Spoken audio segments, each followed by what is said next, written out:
Well, last week on the Brewer Fanatic podcast, we were, at least in part, talking about how things would probably be fine for the rest of the regular season amid a tough stretch of games. 1 week later, things are fine. Mostly fine. Things are never 100% fine, but they're fine. The Brewers, with a productive finish to that West Coast trip, their second West Coast trip to wrap up that stretch of 17 games in 17 days, they took 2 out of 3 from the Los Angeles Dodgers in LA, which also secured the season series for Milwaukee, which is a big deal in case there is a tiebreaker scenario should we get into crunch time for who has one of those top seeds in the NL. And then they returned home and they took 2 out of 3 from the Seattle Mariners in what was a very chaotic offensive series. We'll have all of that and more on this week's edition of the Brewer Fanatic podcast. Thank you for tuning in again this week and choosing to listen to us for your Brewers coverage. Spencer, before we get into all the action, I will ask you how you're doing this week because I think I forgot to ask you last week, or no, more accurately, I think I said I wasn't going to ask you last week, excuse me, because we had a lot to talk about, but we can calm down a little bit and just go at a nice leisurely pace this week, I think. Yeah, that was very purposeful last week that you passed up on the opportunity to ask me, even though you didn't see me the week before, but it's fine. Yeah, no, I'm doing well. Like you said, we were, I think, trying to make sure that everyone knew there was a lot of season left last week, and the Brewers very kindly made that sound a lot better within hours, really, because they had a nice comeback that same night we were recording. And ended up taking 3 of 4 in LA, which was very, very nice to see. And yeah, 2 of 3 at home afterwards. 5-2 since that time. It's hard to complain about anything that's happened since then, and everything else has been great for me. So Brewers back on track. Things are going well, Jack. It's good to hear. Let's jump into the action then, shall we? We'll start with that series in LA. Game 1, as you alluded to, a comeback win for the Brewers against the corpse of Edwin Diaz. But we'll start from the beginning in this one. Shane Drowan, 5 1/3 for him, scattered 3 hits, 3 walks, 5 punch-outs, 3 earned runs. A little bit misleading on that final line because he departed with only 1 run in, and arguably nobody should have scored after that. We may as well start with this because this is one of the very few negative things that we're going to have to say this week from what was otherwise a very, very good week. Antonio Senzatella comes into the game, inherits a base runner that Drowan put on. He's facing Max Muncy, and Max Muncy fouls off a cutter low and in midway through the at-bat, and he hooks it down the right field line, like into the seats, like well foul. He's out in front of it. You could see that he kind of jumped on it. It's that pitch down and in. Some lefties like that. It's a cutter, so it's like in that 92, 93 range, although Senzatella was throwing very hard in this game. It might have been closer to 94, 95. And then Max Muncy only saw fastballs for the rest of the at-bat. So as soon as this went down, oddly enough, I think we were both talking to different people we were watching the game with separately, saying that we wanted to see a curveball next. There was no curveball after that. You think about it, if you have a left-handed hitter who's out in front a little bit of that cut, and he hit it hard foul, but out in front of that cutter because he's trying to jump on something. For a little more context as well, Max Muncy's numbers against all kinds of fastballs this year, specifically right-handed fastballs, because that's really what we should be looking at. He's hitting 304 against them with a 652 slug. It's pretty good. And this is a career thing. Last season as well, 311 with a 622 slug. So he destroys fastballs, and he jumped on one. He was already early on that. No curveball from Antonio Senzatella, though. William Contreras keeps going fastball, and then eventually Max Muncy gets a center cut fastball. Again, not a great pitch by Antonio Senzatella, but I know you do too. Still very much subscribe to the theory of, I don't even think it's a theory because I think this is just actually how it works. Like, you can see this happen demonstrably. Pitchers do not actually execute their pitches as often as I think a lot of baseball fans are led to believe. a good chunk of hitting is timing. So flip it around. Pitching, a big part of pitching should be the art of disrupting timing. And yes, you can do that by locating your stuff well. Regardless of a hitter's timing, if you locate a pitch really well, you're probably going to get them out because it's going to be hard to get the barrel on it. But generally speaking, you're not going to do that most of the time. I think Driveline did the study where the average miss distance on a pitch is like 8 inches or something. It's very high, which again, not surprising. It's not easy to throw a little white baseball into this very small square exactly where you want it. But that's where it becomes really important to throw the pitch that just speed wise is more likely to disrupt the hitter's timing based on what you're seeing in their swings and even in the takes. Muncy's early on a cutter. Instead of slowing him down more when he was already early, they repeatedly threw something that was a little bit harder. So unsurprisingly, he was right on it, and he bombed this thing to dead center for a 2-run shot. The duality of William Contreras, because we will give him his flowers later in this series, this is just inexcusable pitch calling. This is absolutely horrendous. I mean, this one was so bad that even Pat Murphy, when asked about it post-game, said, I wanted them to throw a curveball there. Yeah, we do not hear him even somewhat question pitch calling very often. It's usually, we've talked about it a bunch, but it's usually along the lines of, well, if you execute the pitch, it doesn't really matter. As you noted, that's a lot easier said than done. And obviously it's a pitcher's job to execute as many pitches as he possibly can. That's a big part of what he's doing out there. But you can help your pitcher out by keeping hitters off balance, by keeping them off of their timing, out of rhythm. I think the other part of the equation that I keep seeing a lot whenever pitch calling gets questioned is, why aren't pitchers just shaking him off? And there's multiple reasons for that. These days, the pitch clock plays a role. Mm-hmm. You don't have time to just cycle through every single pitch and get to the one you want to get to. There's also an element of most pitchers don't want to be trying to think through the game on the mound. They want to get the pitch, get the location, and try and execute it. That's what they want their focus to be. They don't want their focus to be on, oh, maybe I should be thinking about, this guy does this in this situation and this guy does this. And they don't want all of that on their mind. That's the job of the catcher, to know all of that information, to be able to decipher it and to put it into action by calling pitches. You laid out Muncy's numbers against fastballs. I think anyone who was watching the game, to be fair to probably everyone listening, this got a lot of backlash on social media and all over the place. Like, everybody, I think, knew this was just a very poor pitch call. And some people, obviously, Senzatella's gotten off to not a great start statistically, but I think part of it has been, through this game, he had thrown 93% fastballs at that point, and that's just too much. He can be very fastball heavy, but that's too much for anybody, except maybe Miz. Anyway, this pitch call was just, like you said, this might actually be the worst one of all time. I think it's the worst one. I think it is. And he probably made like 4 bad pitch calls in a row there, because Muncy missed. Because they were all fastballs. Yes.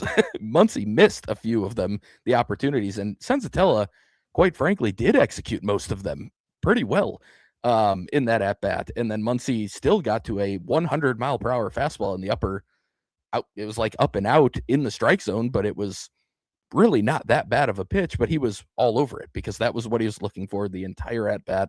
It could not have been more clear. That's what he was looking for the entire at-bat.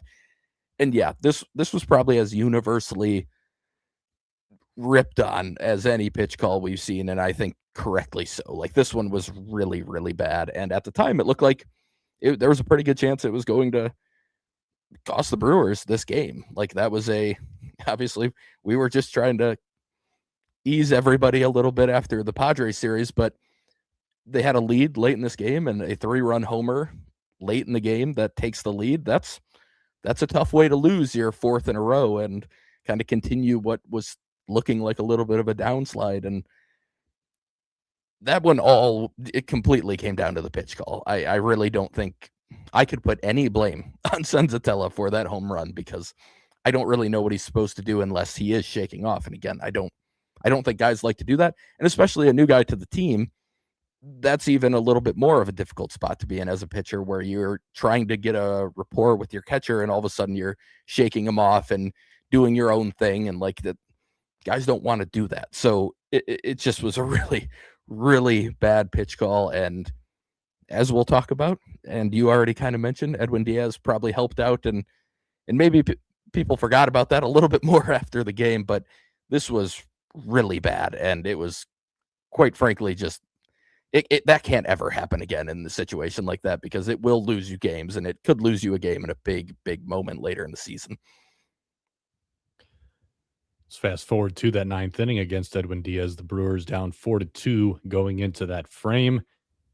Contreras led off the inning with a punch out, but then you had bottom of the order, Joey Ortiz and David Hamilton. Then Jackson Chourio and Garrett Mitchell, they all singled consecutively, one hit after the other. That ties the game against Diaz. And these are not bloop singles either. A lot of these balls were pieced. These were hit hard. These are hard line drives, hard ground balls that are getting through. So the Brewers are all over Edwin Diaz. Game is tied. Gary Sanchez comes up. He punches out, but then Jake Bauers delivering the go-ahead single against Alex Vesia out of the bullpen against the lefty. Jake Bauers has done a nice job in those left-on-left matchups this year. Big hit for the Brewers from a guy who has been a very, very big part of what offense they have gotten this year.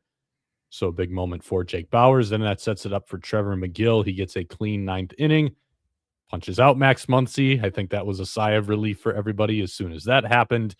But a very big win for the Brewers. And this is one of those ones that you do put a circle next to, because like you mentioned, we were taking the measured approach last week, but I think if there does come a point where things just start snowballing too much. Yeah. And you were teetering on the edge of that in this game. If the Dodgers hit that comeback homer on a bad pitch call, and then you don't come back and you drop that, and that's 4 in a row. Now you got to find a way to get through 3 more games of this. Things are really not going well. I don't think you can understate just how big this game, how big that ninth inning in particular was to just getting things back on track. Yeah, I mean, we talked about it last week. There's, it's the regular season, stuff happens, you go up and down. But I think it'd be pretty hard to argue any other game this season as being a bigger win in the grand scheme of things than this one was. Like this felt like the one that if we look back and the Brewers win the division and they get the 1 seed and all of that good stuff that they're obviously shooting for, this game is probably going to be a big part of why that happens. So it was a really big win to just get things back on track. And who knows how game 2 goes if they win that game, but they obviously went on and lost game 2. So that would have made it 5 in a row if everything held true. And yeah, that would have been in a tough spot with the Cubs obviously playing well and everything else. And eventually, like you said, it starts to snowball. Guys start to put more pressure on themselves, no matter what Jake Bauer says. They start to put more pressure on themselves, and it just kind of gets to the point where you never know what can happen when there's a losing streak that gets just not out of control, but it can get out of control if it starts to just kind of keep going and going. And you're losing close games for a lot of these too, which can add a little bit of frustration, I think, too, just because you were right there. You missed some opportunities.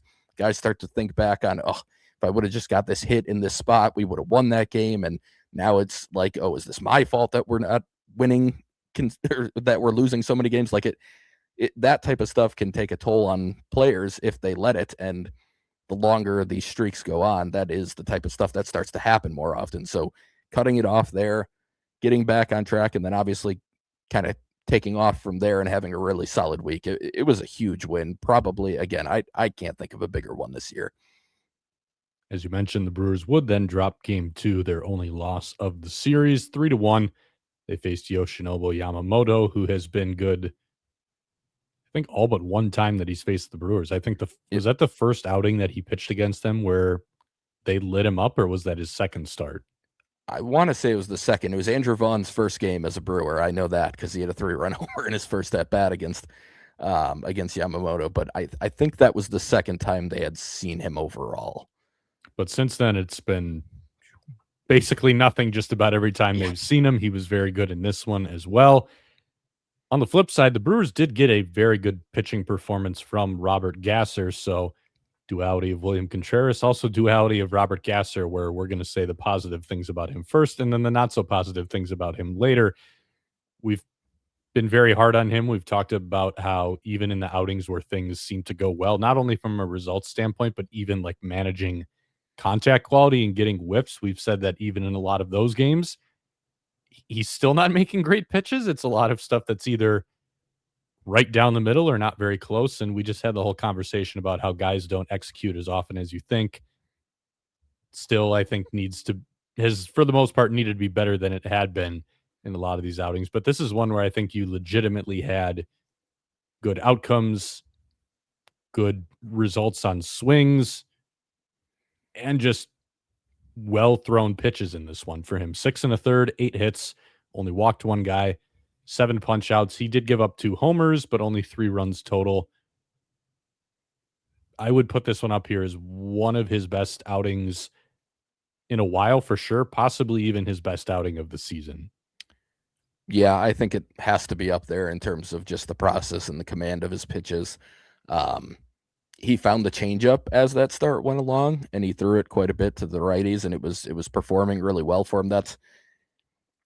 He's been pretty bad against righties. Like he's been very solid against left-handed hitters, and obviously you expect that. You expect there to be at least a little bit of a split, but it's a pretty big one. He's been hit hard by righties, and finding that changeup, if he can find that more consistently, I think that's one of those weapons that can definitely help you with those opposite hand platoon splits. But he had that one going as the game went on. I think the sweeper got hit out by that was Pajes, I believe, that got the sweeper, and he kind of just left it up a little bit. Didn't quite go where he wanted it to, but it really wasn't an awful pitch. Just generally, even the stuff that was hit, it didn't feel like was in a terrible location. He wasn't leaving a ton of stuff over the middle. His misses weren't big in this one. He was pretty in and around the zone where he wanted to be. And the Dodgers are a good offense, so they still racked up a decent amount of hits. They still hit 2 home runs, but he only walked 1, and he really wasn't leaving stuff over the heart very often. So I definitely think this was one of the better starts we had seen from him in a while for sure. Unfortunately, not enough for the Brewers offensively to back him in this one. But again, like we said, only loss for Milwaukee in this series. They would bounce back with a 4-1 victory in Game 3. This is the Jacob Misiorowski start. A lot of hype going into any outing in which he's pitching against the Dodgers or any larger market team. And I don't think he necessarily had his top stuff. The velo was very good throughout, but I think the fastball command was not at its peak level for a good chunk of this start. And I think you could also see that the Dodgers, who have very, very good experienced hitters, were definitely selling out for the fastball for most of this game. Only 7 whiffs out of 31 swings on the fastball for Misiorowski now. That's a 23% whiff rate. That is good for a lot of pitchers on their fastballs. But for a guy like Jacob Misiorowski, who's routinely pushing 40% whiffs on that fastball, LA almost cutting that rate in half. So you could tell that they were on it a little bit. Didn't necessarily square them up, didn't necessarily hit them hard, but they were doing a little more with it than most hitters do. And this is where we really start getting into, for me, the biggest part of this start. Not just for me. This was the biggest part of this start. I think everybody's in agreement on that. Bases loaded, 1 out for Misiorowski as he gets deeper into this game. He's facing Shohei Ohtani and Freddie Freeman. And again, leading into this sequence, you had a couple guys getting on base on fastballs. I do believe that this was the game where the Brewers had an interesting infield defense because they've had their injuries that they were kind of dealing with over this stretch. So that definitely did not help him either. But the bottom line is you've got a few guys on base. Bases loaded, 1 out. Ohtani and Freeman coming up, 2 big left-handed hitters who have seen that fastball a couple different times. Chris Hook makes a mound visit, and then after the visit, like these were impeccable sequences. I believe the Shohei sequence, it was slider, fastball, slider, which is like perfect because you could tell he wanted a first pitch fastball, did not get to the slider. Then Miz gets the fastball by him, and then he goes back to the slider, and he's able to punch him out. And then same deal with Freddie Freeman, giving him the breaking ball, and you could tell that they were just not on time for it. So not only the fact that they went off the fastball when they needed to, and this is what we've talked about all the time, you throw the fastball until guys are actually giving you concrete evidence that they are on the fastball. And that's what you saw in this one. He still threw like 63% fastballs in this outing, and it was very, very high, pushing 70% the first two times through. Then once you start to see, okay, a couple guys are on base now because they've put decent swings on the heater. Now we got to mix it up. And then instead of slowing it down with a cutter, you're slowing it down with that slider, which had a little more depth on it today than it has in most other games. So not quite a curveball, but maybe functioning a little closer to a curveball than the normal version of that slider, which I think only helped. After the game, Pat Murphy said, and Jacob Mizorowski said, that this was William Contreras' idea to use these sequences to throw this pitch. If that was the case, I said a few minutes ago that the Max Muncy pitch call was quite possibly the worst William Contreras pitch call of all time. And you can go back and listen to a lot of episodes of this show. There's a list. These sequences here, and really just through the rest of this start, once you got to this point, this, I think, is probably some of the best work he's ever done. Yeah, this was perfect. I mean, the Shohei one, like you said, slider, fastball, slider, quite frankly, wasn't close on any of them. Made him look pretty bad. Freddie Freeman, who does not go down easily, especially on striking out in general, whiffing with 2 strikes. Like he's a tough at bat. And you mentioned the extra depth. I think a lot of times I prefer curveballs, especially to the lefties in those spots, but I think the extra depth definitely helped with these pitches. But yeah, the way they broke those 2 at bats down in terms of the pitch mixes, even if I went curveball instead of slider, it's exactly how I would have done it in that spot. Like that's exactly how I think it should have been handled. Obviously it worked out, so it's very easy to say that in hindsight, but like I'm sitting there watching the game with my dad and my brother saying, this is what they should do here. And they pretty much went through and did it exactly how I was hoping. So that's great. More of that, please. Let's see that more often. But yeah, this was, we talked about how executing is obviously not perfect, but Miz also executed these pitches almost as perfectly as they could be.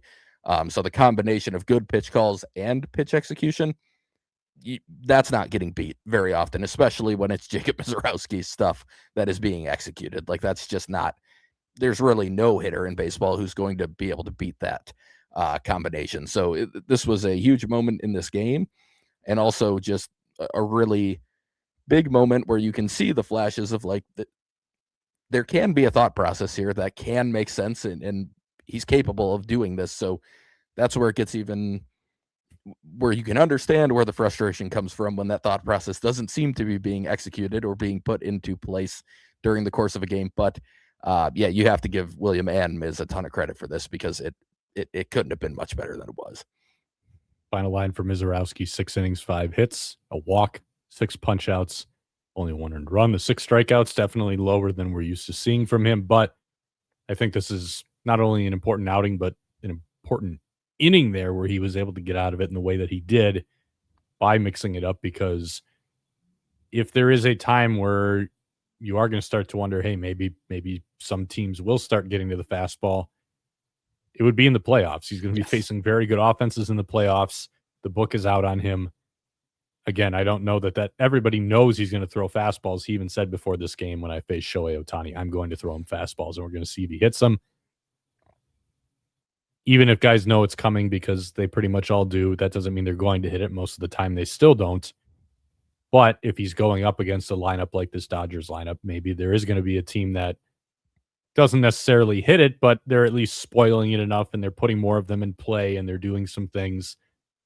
Then being able to have that in your back pocket, not only being able to have it in your back pocket, the ability to execute those other pitches, but also, just as importantly, you need the guy behind the plate to understand when is the right time to go to these pitches and to do that kind of stuff. So very big outing for him.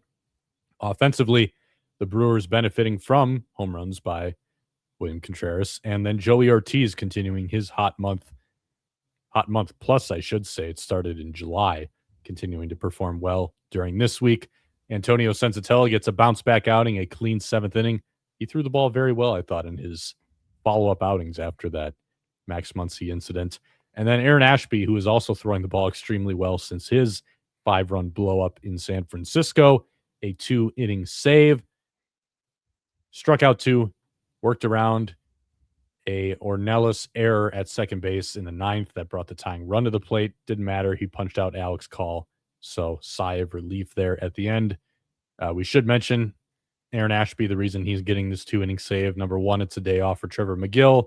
Abner Uribe as well, placed on the injured list with that forearm injury or forearm soreness after he was unavailable in San Diego.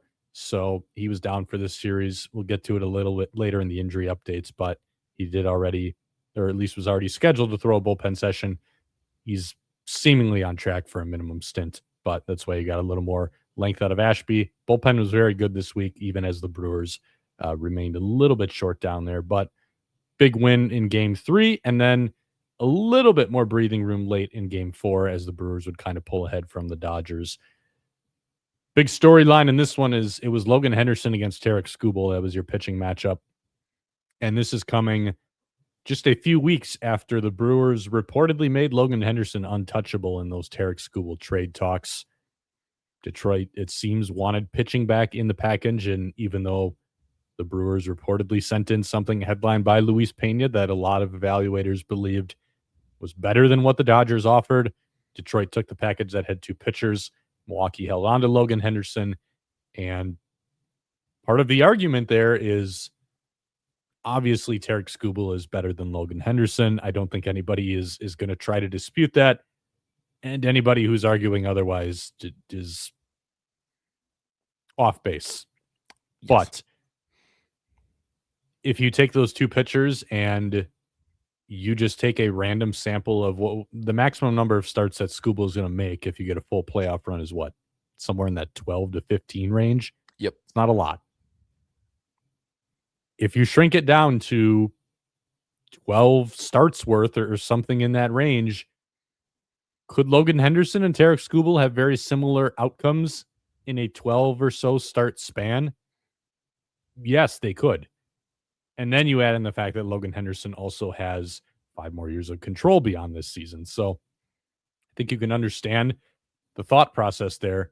Logan Henderson is not Tarek Skubal, but in a short sample, could they be, I'm not going to say exactly the same, but close enough? Yes.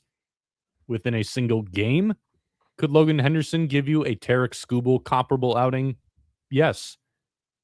And that's what happened in this one. Ironically, when he went up directly against Tarek Skubal, 7 innings for Henderson, 3 hits, only walked 1, punched out 6, and the only run he allowed was a Max Muncy solo homer. 7 innings is a big one here because we saw him pitch into the 7th in San Diego, and then you saw a lot of the issues that the Brewers had expressed concern about immediately come to fruition. The velo dropped, the execution dropped, falling behind guys. That was not the case in this one. He did have a little bit of a lower pitch count when he got into the 7th this time, so it's worth noting that. But for that 7th up, the velo was totally fine. I think he actually averaged 94 in the 6th, so it went up a little bit and then was still in like that 93.5 range when he went back out for the 7th. He was sharp. He was able to get through it. Big development for Logan Henderson, because that length is obviously something he's been prioritizing, and he's talked about wanting the opportunity to work a little bit deeper into games. And look, the headlines have all been that Henderson outpitched Skubal or outdueled Skubal. I don't know if I would say that, because Tarek Skubal did not get a lot of help from the Dodgers defense in this one. He only gave up 1 earned run himself. He also was able to eat up 1 more inning at the end, even as his pitch count got into triple digits, and he carved through the side in order in that inning. His stuff was good. His changeup was good. Basically, if you break it down and you look at pitches thrown and you look at just the pitch-by-pitch outcomes, quality of contact, swing and miss, called strikes plus whiffs, basically these guys had very, very close to the same outing, like strikingly close. I'm not going to say Logan Henderson outdueled Tarek Skubal just from a process standpoint from both pitchers, but he pitched as well as Tarek Skubal. He matched him in this start, and that is it's going to be a big storyline for the Brewers because since they don't have Tarek Skubal, they are going to need somebody, and Logan Henderson is one of those leading candidates. He's going to start a playoff game with the way things currently are. They're going to need him to probably give them at least one Tarek Skubal-like outing in the postseason, and he did it in this start against Skubal himself. Yeah, I mean, you hit on pretty much everything. I think the one thing I want to mention is that, that's a tough place to be in as a guy who heard all those rumors and knew. I mean, he even said he thanked Matt Arnold for not trading him in a deal like that. He was well aware of what the circumstances were coming into this game. He knew that last time he went out, he made it into the seventh inning and just kind of wore down, couldn't go back. He couldn't find, his best stuff, his best velo. He ended up giving up a big home run. This is the next start. It's against the guy that everyone had your name thrown in with the rumors, and he went out and, yeah, he matched Tarek Skubal in this game, and he went one inning more than Skubal did in the end. And that's just really impressive. You can tell he's got a really good head on his shoulders just anytime you hear him talk, and he seems to have a pretty calm disposition until he maybe gets that final out of an inning, and you'll see some emotion come out. In that seventh inning, he did show it a couple of times. I think on the strikeout for the second out, there was a little bit of a exclamation from him where he gave a little bit of like a pump fist, and then he was like, oh yeah, I need to get a third out here. And great defensive play, by the way, for him to finish that game. That was one of the better plays I've seen a pitcher make on the Brewers in a while. That it maybe didn't look crazy, but how quickly he jumped on that ball. Kyle Tucker rolled one towards second base, and that's probably an infield hit if Logan Henderson doesn't field it. If it's not, it's a very good play by Johnny Rockets. Johnny Ornelas making probably a barehanded play that we saw him almost make in the Miz start, but didn't quite get the out on that. Like it would have been very similar to that one from the game before, and for him to jump on it, and that would have brought the tying run to the plate. I don't know if he would have been the guy to face Edman at that point, Henderson, just given the pitch count and where he was in the game. So for him to make that play, taking himself to first, really, really good play, and probably an overlooked part of the entire outing. But yeah, everything else, he was fantastic. He's extremely talented. I know I was the one kind of bringing up like, oh, I wonder if they would be willing to move him at the deadline. Never for a rental, to be clear, for any rental. But if he's healthy, he's been a fantastic major league starter every single time he's taken the mound, the entire time he's been on a big league roster. If you just look at just pure ERA, FIP, xERA, xFIP, like he's been like a top 15 to 20 pitcher in baseball in terms of the workload's not up there with all the other guys. But since he debuted, the numbers are comparable to a bunch of really, really good starters in that time period. So like he's a very good pitcher who's going to help the Brewers this year and in the future, as long as he can stay healthy and out there on the mound as consistent as possible. And as you noted, seeing him get through a seventh inning, despite a low pitch count going in, I believe he still tied his career high 4 pitches because that seventh got a little long, and a longer seventh inning at the tail end of everything else we just talked about. And he was holding the velo. Interestingly enough, the induced vertical break was down the whole game on the fastball. It was like one of his lowest of the season. I think he averaged like 15 versus 17 usually. But I think that's probably just a little bit of an outlier from this game. But either way, just really impressive mentally, performance-wise, everything he did. Like that's really, really good from I believe, 24-year-old pitcher who's in his first full season. Like that's really impressive. The Brewers against Skubal getting enough done to stake Logan Henderson to a lead. Jake Bauers, once again at the center of this one, he went 4 for 4, drove into, doubled, walked, all of those at bats against left-handed pitching. Once again, he went 3 for 3 against Skubal. Andrew Vaughn driving in some insurance later in the game. Bowers had a very nice slide on this play, dove into home to get around the tag. He'd be at the center of another interesting play at the plate a couple days later. Chad Patrick out of the bullpen. He got in trouble in the 8th, but Aaron Ashby was able to get a big double play from Shohei Ohtani when he was the tying run, and then Brewers opening it up a little bit late. Tommy Edman making a misplay. 2 insurance runs from Milwaukee to kind of give a little breathing room. DL Hall then, he gave up a solo home run to Andy Pajes, but was otherwise able to complete this one 6-2 for the Brewers. They won the series. They won the season series, getting back on track a little bit after that rough stretch of games, and then a much-deserved day off. Jake Bowers did say when I asked him about this post-game during the Mariners series that, yeah, guys are dragging a little bit toward the end of this one, even if nobody would necessarily want to admit it. He did say that, yeah, that does wear on you a little bit. Probably easier to say after they won a few games as opposed to saying that had they continued to sputter a little bit in LA. But back on track after that off day, the Brewers would certainly look fresh in game 1 of the Mariners series. The not only a franchise record for the largest margin of victory in Brewers history, they tied the largest margin of victory in a shutout in modern MLB history, 22-0 over the Mariners. And before we even break it all down, I want to point out that I think there's some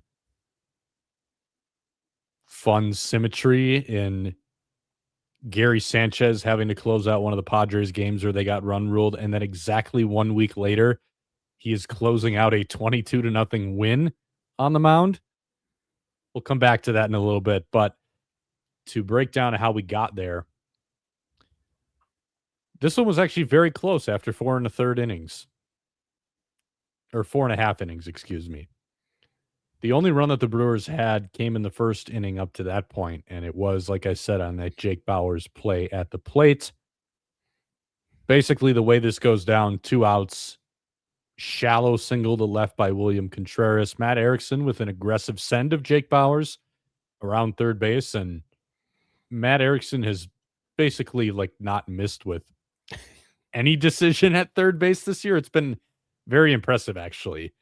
There's maybe before this one, there was one that I could think of that I thought was kind of questionable. Other than that, he's just about nailed all these decisions. And even this send, even if Bowers had been out, I didn't have much of an issue with it. It's 2 outs. It would have taken a great throw, and it was a great throw, right on the money from Randy Arozarena on a hop. But Bowers is approaching the plate, kind of puts his hands up and stumbles forward, crashes into Cal Raleigh, and basically shoves the ball out of his mitt. Ball skirts away.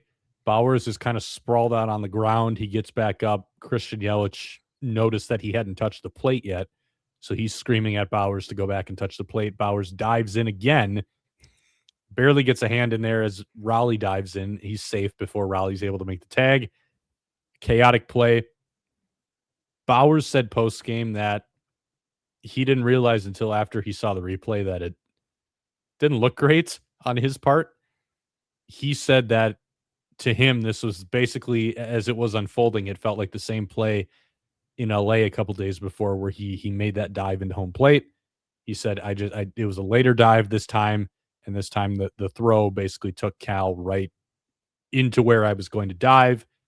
At that point, he said he started going down. Cal is there. He said, I just kind of put my hands up and stopped myself. I was just bracing myself. I didn't want to go plowing into him and injure both of us and basically crash into his chest protector. So that's his description of the play. I think if you watch the clip, you can very clearly see what he's talking about. Mm-hmm. I understand some people are probably just going to think he was up to no good no matter what, but especially if you freeze frame it frame by frame,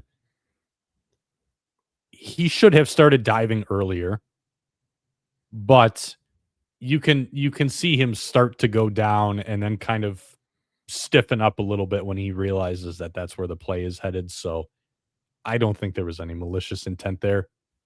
I think it was, and the umpires agreed too, that is a judgment call by the umpires to determine whether or not Bowers was intentionally trying to dislodge the ball.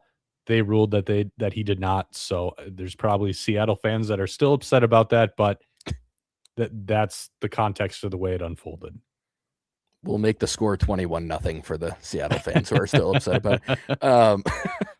No, the LA game you talked about, like, yeah, it is probably a little bit later than you'd normally want to dive into home, but if he was attempting to make the same dive into home, that's how you have to do that type of dive. Like, it has to be late because you're almost trying to go over the tag with your lower half while your hand smacks the plate. Like, that was basically what happened in that Dodgers one.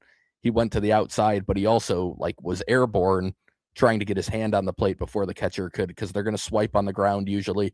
They're going to swipe towards your leg, or towards, really, they're going to try and swipe at your arm first, but then they're just going to swipe at your body if your arm's not available. And you go airborne a little bit, and maybe you get your hand on the plate before that glove can ever get to you. And that's what happened in LA. So yeah, the description fits exactly with what we saw, I think. It definitely didn't look malicious, especially because he didn't even like try to go back and touch home right away. I don't think the thought in his mind was, I think if his thought was, I'm going to knock this ball out, he would have been on high alert that he knocked the ball out, and he would have tried to go back and touch the plate. Like, I genuinely think what he said is what happened. And just a small thing, but like Christian Yelich knowing he can't touch him, he can't do anything, but he was right there telling him, pointing, screaming, like, go touch home plate. That's the little stuff that, like, you need your teammates to be there to do those types of things on plays at the plate. And this was a rare case, but it was just heads up from Yelich to know all of the rules. I can only direct him, but I can't be in the way. I can't make contact. If he made contact, he'd be out automatically. Wild play for most of the game. Looked like it was going to be a very important play. Obviously did not turn out to be at all. But yeah, I was actually going to bring up Erickson last week because we had talked about it a little bit, about how good he had been, and it totally slipped my mind. But he has been fantastic at this job, and I say this with no offense to past third base coaches, but I think there was always a lot of people online and everywhere who were upset with a lot of decisions, and I always kind of wondered, like, I watch other major league games, but not enough to have a feel for how good people are at coaching third base. So, like, in my mind, I don't know how Ed Cedar and Jason Lane compare to other third base coaches around the league. So I'm like, I don't know if they're bad, if they're good, if they're just kind of average. But I can say with a lot of certainty that Matt Erickson is very good at this, because he is on a different level than anybody they've had in that spot for a while now. And I believe Kurt Hogue almost jinxed it with this play at the plate. But I believe the only play at the plate that ended in an out so far this year is that Eli White throw in Atlanta. Obviously, infield in is a different story, but on a send, guy coming from first or second trying to score, I believe that's the only play. And I don't think anybody was upset with that send in that moment, even, because it made a ton of sense. It was the tying run. It took an absolutely perfect throw to get him. It basically landed on Churio's hip in that moment and got the out. Like, it was perfect. So I didn't hear a single complaint about that send, and that's rare when a guy gets thrown out at the plate. Usually somebody on social media is going to be upset with the send, and nobody was in that moment. It was just like, wow, great play, tough loss for the Brewers, all that stuff. But it's been really impressive, and he clearly has a very good eye for this stuff. He's very well prepared on who has good arms in the outfield, who's, accurate, who's got the strong arm, who's got the highest likelihood of making a good throw here. I think most of his stops have been very good calls when you look back, and especially when you see like the replay from behind home and you can tell where the runner was when the ball got to the outfield. Like, it's been really good, and it's not something that is going to get a ton of attention, but it absolutely deserves some praise, because it has been noticeably a step up from what the Brewers have had in the past. And again, I don't know if that just means he's great at the job. I still can't compare what it is around the league, but compared to what they've had in that position, it's been really impressive. And yeah, I'm with you on this one too. Like, this is a fine send. This is a spot where you send a guy in that spot. I do wonder, I think Bowers has lost a little bit of a step since the toe injury. I think some of the plays have been a little bit closer at the plate with him involved just lately. I don't know that he's moving quite as well. I don't know what the numbers would say on that in terms of sprint speed, but it looks like he's not moving as well when you see him running at the moment. And maybe that's playing a bit of a role in him having some of the closer plays at the plate of late, but also it might just be that Jake Bauers is on base constantly and he's the one getting sent home more often than anybody else. So, yeah, I don't know on that, but it's just been really, really impressive from Erickson. And Bauers, maybe he got away with something, but again, I really don't think he did. I think it just happened to work out well for him. The Brewers started to blow things open with a 5-run fifth inning. Christian Yelich hit a 3-run homer. And then the power continued. They would score 5 more in the 6th as well. David Hamilton homered off a lefty. That's only his second career home run against a left-handed pitcher in the big leagues. Bauers homered off a lefty, a 2-run shot. A couple more in the 7th inning, and then things really got chaotic with a 9-run 8th inning against a position player pitching for Seattle. Luis Lara hit his first career home run as a right-handed batter facing technically a right-handed pitcher. It was like a beer league softball home run, basically, a 38-mile-an-hour eephus pitch. And Lara got one in the air high enough he was able to launch one out to left. So it's always going to be an interesting stat that you can tie to his career, that his first homer as a switch hitter came as a right-handed batter against a right-handed pitcher. But he went up there from the power side facing a position player and was able to get into one. They all count. So congratulations to Luis Lara on that milestone. And then, like I said, we got Gary Sanchez closing it out. I should mention, too, that 8th inning, also featured a jaff by Julio Rodriguez, throwing a live ball into the stands thinking it was out number 3. So 2 more bases for the Brewers on that one. Yeah, if there were ever a time I can forgive a guy for forgetting how many outs there were, it would be in the midst of a 9-run inning with a position player on the mound. So I can at least understand more than usual how that would happen. But it's not something you see often.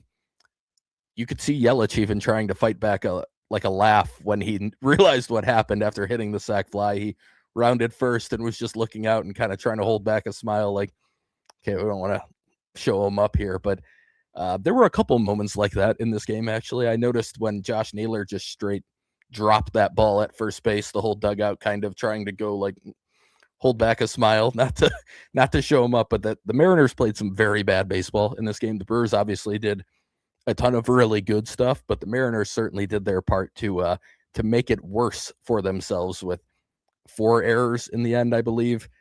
They had that reliever just launch a ball like 40 feet over the second baseman's head on a potential double play ball. Naylor dropped that ball.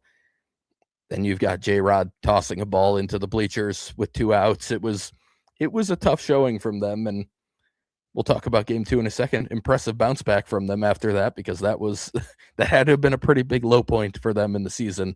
But it was a fun one to watch as a Brewers fan. I'm sure it's a very fun one for the Brewers, and Luis Lara joining Tyrone Taylor as the most recent guys to hit their first career homers off position players for the Brewers.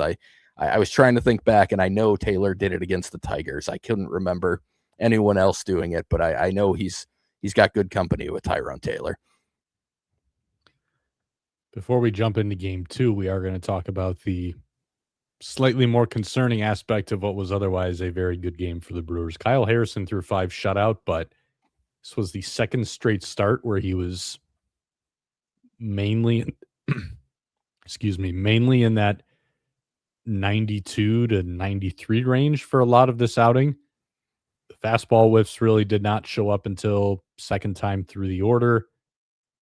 The arm angle has remained down since he came off the IL, and I think that he kind of said that's preventing him from just not only having the location at the top of the zone, but also getting just the shape and the backspin that he wants on that fastball. Pat Murphy downplayed it when we asked about it in postgame, but what else is he going to say? Kyle Harrison said that he felt like he got into a better spot as the game went along, so he was okay. But, I mean, they pulled him at 79 pitches after 5 innings.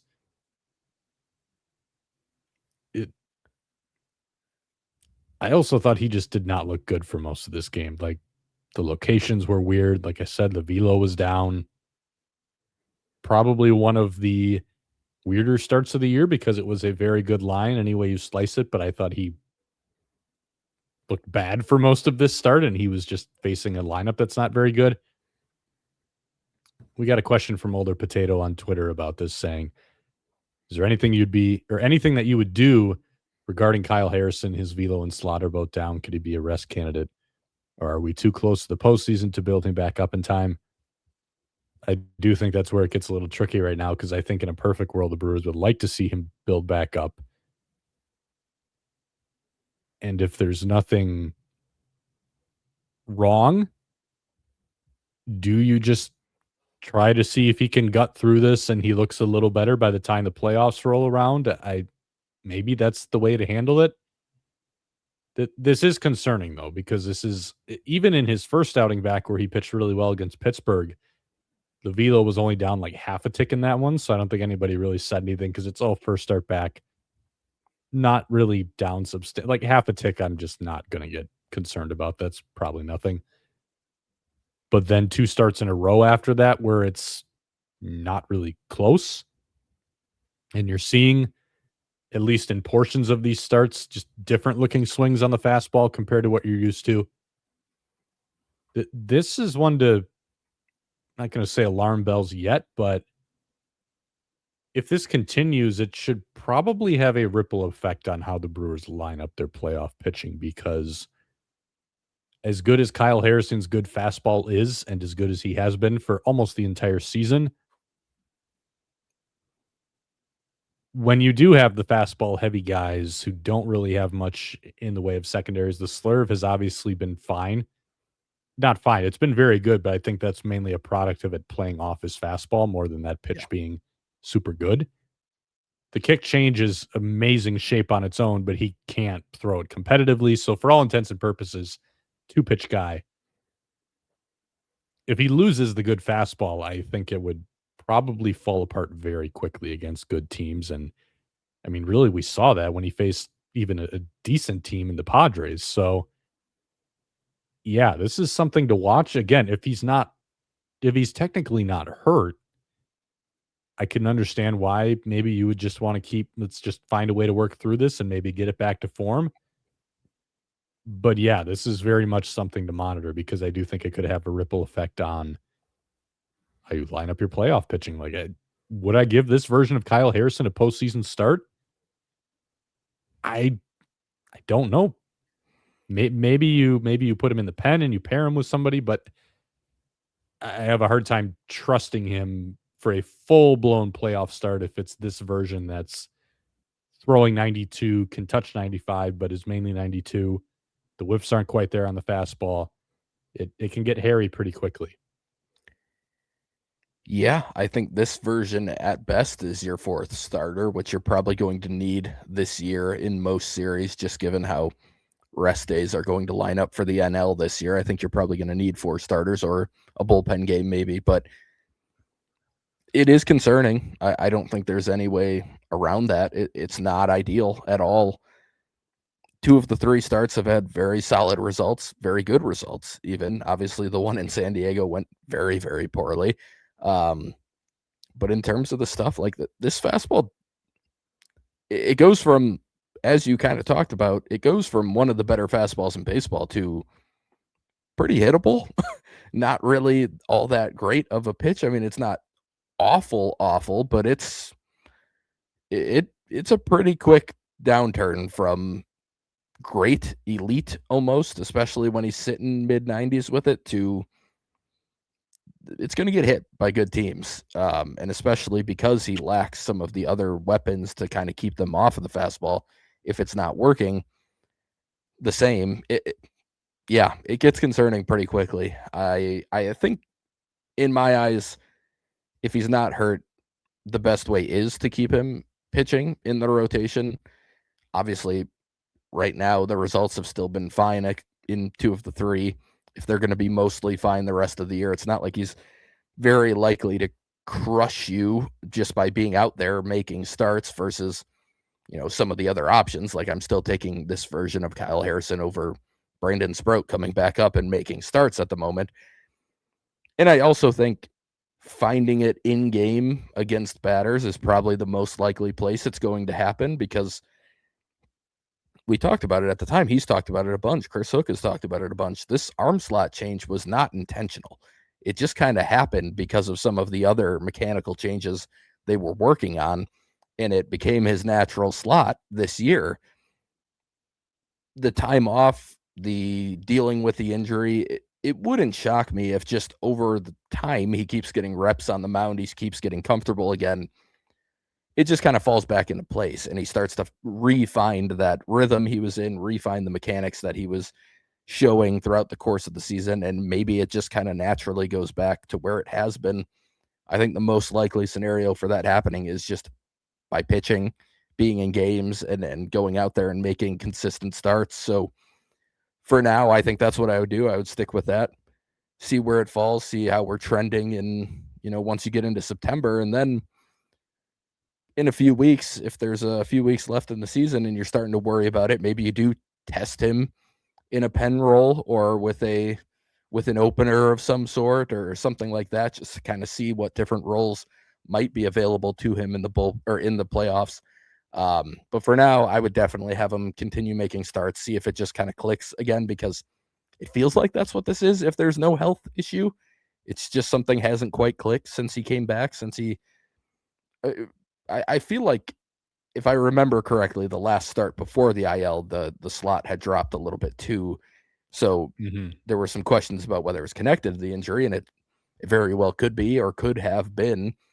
But if he's feeling healthy, I guess my hope and maybe even my thought would be that eventually here it will kind of click back into place. And if it does, he'll be fine. I think if he gets back to the same arm slot, everything else that we talked about probably falls into place. Maybe not velo, who knows, but the shape should.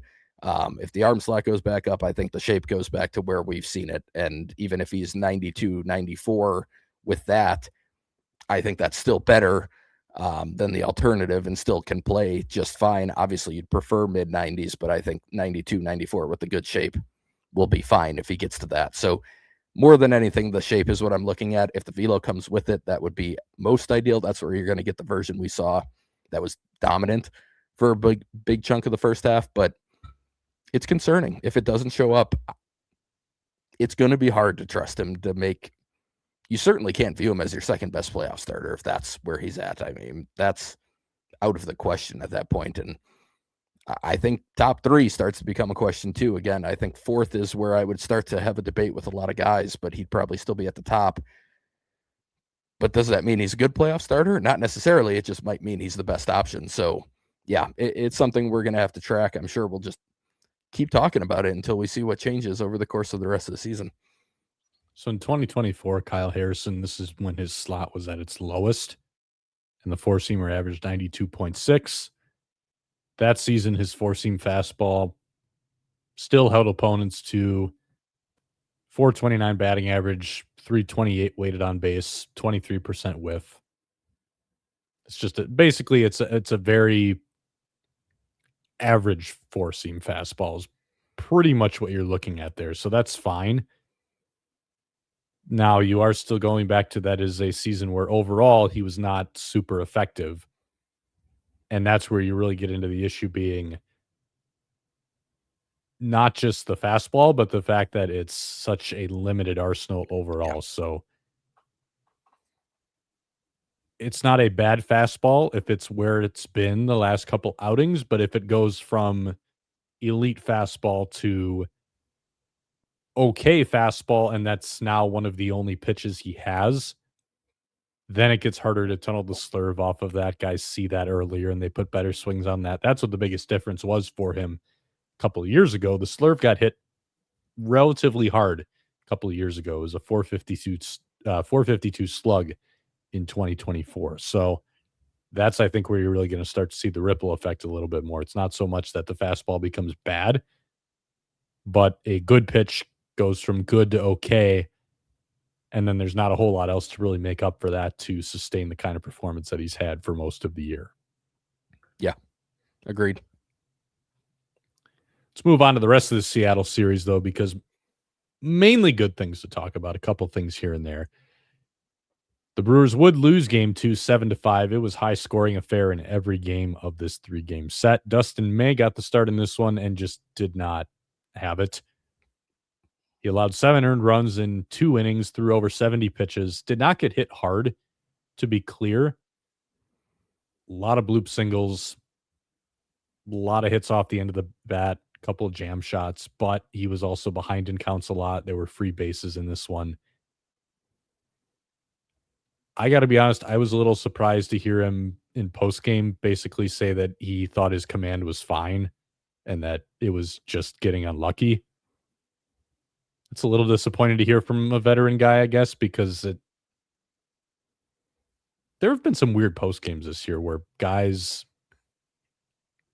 don't acknowledge that, yes, they got unlucky, but they also did not make great pitches either. I feel like it should be pretty reasonable to say both of those things. Both can be true at the same time. We don't need to just immediately go to the well that some hits fell in when you were behind in the count to everybody and not putting guys away, or maybe getting bloops instead of whiffs because you weren't making great pitches or the sequencing was not very good. So that was his take on the outing, and I'm saying this as someone who, if I truly believe a guy got unlucky, I will point to that. Like, I'll look at contact quality and all of that kind of stuff, but he only got two swings and misses in this one, I believe, and they both came to the last batter he faced, Cal Raleigh. Yep. He did not pitch good in this one. I understand he gave up weak contact, and that didn't help, but he also did not really do anything to put himself in a position to succeed in this one. Yeah, was the quality of his pitching worthy of 7 earned runs in 2 innings? No, probably not. But it wasn't good. It wasn't a high-quality performance. The command was not good. Even implying anything otherwise is kind of insane to me. I did not see that he said that after the game, but it's just inaccurate. That's not true. His misses were pretty big. They were missing across the plate pretty often. You'd see Contreras kind of reaching from one side to the other. None of the command of any of his pitches was very good. And yeah, you pointed it out. He didn't get a whiff until the last batter he faced. That's not, with his level of stuff that he has, you're going to generate swing and miss if you're throwing pitches where they're supposed to be thrown. It was very bad. It wasn't a good start. Again, a couple of those balls get caught. Bryce Terang makes that spinning play on the first play of the game. Who knows where the game actually gets taken, but it wasn't going to be a very good performance, even if he put up a decent line in this game. His command was not good. It was all over the place, and nothing really looked like it was popping out of his hand correctly. It was all just kind of breaking balls were staying up, fastballs were missing up and in to righties. He was yanking some of them. Like it just wasn't good. So I really can't believe that he said that he thought the command was good after the game. You probably already had this whole realization and kind of worked through this surprise, but I did not hear that, and that's mind blowing to me. Yeah, that's a little concerning more than anything, just for a guy that like you'd like him to be able to look back at his start with reason and be able to go through what he did well and what he didn't do well. And maybe when he has the benefit of some more hindsight and some time to walk through it, he'll think differently of it. But yeah, this was a bad start. It'll be interesting. It's probably going to make it very hard for his final season line for the Brewers to look very good. Not that really matters. But when people look back on the trade, I'm sure there's going to be some opinions, even if he's great the rest of the way. I think back to Frankie Montas. Mm-hmm. He had like a 3.8 ERA, I think, going into his final start with the Brewers. He might have made a 1 in like that Mets series where they barely started anyone. He probably went a few innings, but and he gave up like 7 or 8 runs in a short outing as well, and it really ballooned the ERA, and everyone looks back and says he was terrible for the Brewers, but frankly, he was pretty solid for what they were asking from him most of the time. That could happen with May here. I wouldn't be surprised if there's still a lot of good performance ahead of him. he performs well, and then in the end, it's still an ERA of like 4.3 plus or something just because of this one outing. Like it could really balloon the overall stats. Doesn't really matter, but it's just something to keep in mind if that does happen when we look back on his time here. But if he pitches like he did in this game, the ERA will rightfully be quite a bit higher. So hopefully we don't see this again. I don't really expect to see this again. This is actually kind of the story of his season. If you look at a lot of his, if you look at like the game logs, it's 0, 1, 2 earned runs or 5 or 6. Like he either gives up a decent amount. There's very few like 3 or 4 run games mixed in. It's kind of like he gives up a lot or he has a really good start. It kind of was the story when you looked at the numbers in St. Louis. Like there were 3 starts, I think, where he gave up 6+ or something along those lines. And it really ballooned the overall ERA. But when you looked at most of the body of work, it was pretty good. So hopefully it'll be similar with the Brewers. Hopefully you don't see a start like that in the playoffs if he gets the opportunity. But I'm not overly concerned. The only concerning part is that there doesn't seem to be much self-awareness with how the start went. That's probably the one big concern. So the quote was, I thought the command was okay. I definitely didn't get ahead of guys as I would like to, but I felt like for the most part, it was fine. Yeah, that's no. It just wasn't. It wasn't. It was not. And that's where I would, and again, maybe that's just a guy he'll recognize that when he goes through the outing and he just doesn't want to stand in front of the media and say I pitched like garbage, which I can understand a little bit, but there's got to be maybe a little bit more honesty than that. Right. When you're talking to us. So we'll see how he bounces back from this one, though.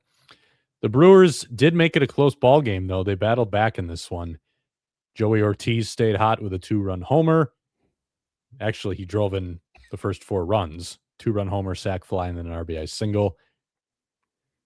Then we got into the late innings a little bit, and the Brewers actually had pretty decent chances to win this one. They had, in the 6th and 8th, opportunities for very big innings. In the 6th inning, Luis Lara comes up with the bases loaded and nobody out. Tough at bat from him. He falls behind 0-2. He thought that strike 2 was a ball. Even started tapping his helmet a little bit, even though the Brewers were out of challenges because William Contreras decided to burn both challenges to back-to-back batters in the first inning on pitches that were not close. It's a whole nother can of worms that we don't really have the time to go into. No. William also tried to challenge a pitch as a hitter after he burned both challenges. So, okay. But back to Lara, he falls behind 0-2. He's frustrated because he thinks that a pitch that was fully in the zone was a ball. Then he chases one up and away. That's the first out, and things kind of unravel a little bit from there. And the Brewers they don't have the big inning that you thought they were set up for, basically. And then Pratt comes up in that same inning. He gets into a hitter-friendly count. It's 2-1. And I'll usually be the first to agree when hitters say fastball counts really aren't a thing anymore. Because if you do the math, I think in hitters counts this year, it's like 61% fastball usage across the league, and that includes cutters. If you took cutters out, it'd probably be even lower. Basically, a lot closer to a coin flip, even in a hitter count, whether you're actually going to be able to get a fastball to hunt. That situation at that time, though, where I believe it was a 4-run game because Ortiz hit the sac fly, and you have runners on the corners. Bizzardo had just missed with 2 really bad sweepers that were not close. Like I said, there are very few true fastball counts in today's game. That is a fastball count. He is going to give you a fastball there. It's a 4-run game. He needs to throw a strike to get count leverage. He is going to pipe a fastball right down the middle to you, and you got to be ready for it. Cooper Pratt took a fastball right down the middle for strike 2. Then he waved at a sweeper that was nowhere close, and that ends that at bat. And I'm not really the wave at the sweeper on 2 strikes isn't really that bad because that was actually a pretty good pitch. Like that's the tunnel off of that sinker that you just threw. That 2-1 though, like man, you got to be ready for that, and you can't be afraid of getting a sweeper. If he executes one in that situation, then you just tip your hat. But like you gotta you got to be ready to pull the trigger on that fastball because, like I said, there are very few fastball counts, but that one is almost automatic. You're getting velo over the plate. Yeah, especially as a bottom of the order rookie who doesn't exactly have huge power or anything. It's not like the thought process is that Bizardo's afraid he's going to throw him a fastball and it's going to get crushed and the game's completely changed. Like, odds are, even if Cooper Pratt connects well with one, it's maybe a double. He does have enough power to hit home runs. We've seen it, obviously, but that's a spot where a pitcher is going to be on the attack and he's going to go at you and he's going to say, if Cooper Pratt beats me, great. I'm not going to walk him and end up facing Bryce Terang in a big spot with the bases loaded. Like, that's just not how it's going to work. So that's maybe a bit of a lack of awareness from Cooper Pratt there. Just either thinking, this guy throws a ton of sweepers, I'm going to look for a sweeper here, but not really understanding the context of everything else that's going on in the inning and in that spot. You got to be aware of all of it, and it doesn't seem like he was. Maybe there was just some overthinking. Like you said, maybe just a little afraid to pull the trigger on something that you never know. He might have seen the fastball right away. He might have been thinking fastball, and he just froze up a little bit, and that does happen too. It's these moments are part of the reason I get a little annoyed when Lara or Pratt or any young player gets pinch hit for in moments like this during a game. And I understand there are situations where it's definitely needed. You need to go for the win. If it's the bottom of the ninth inning and it's a one-run game or something, like, yes, go to those guys. But we've seen it in this spot happen before, and there's going to be a big moment this season where those two, one of them is going to come up, and they're going to need to have some sort of, they have to have learned some lessons. They have to have gone through some of these moments and failed and hopefully succeeded in other moments. But like, it does bother me a little bit when they go to like, okay, we're going to the veteran in this seventh inning spot in a 3-run game. They didn't in this spot, and obviously it didn't work out. But I do think there's a lesson that Cooper Pratt most likely learned from this one, and the other one you'll probably talk about in a second here. And I would imagine Luis Lara will learn a lesson as well. Like, Cooper Pratt turned 22 2 days ago or 3 days ago. Luis Lara is 21 right now.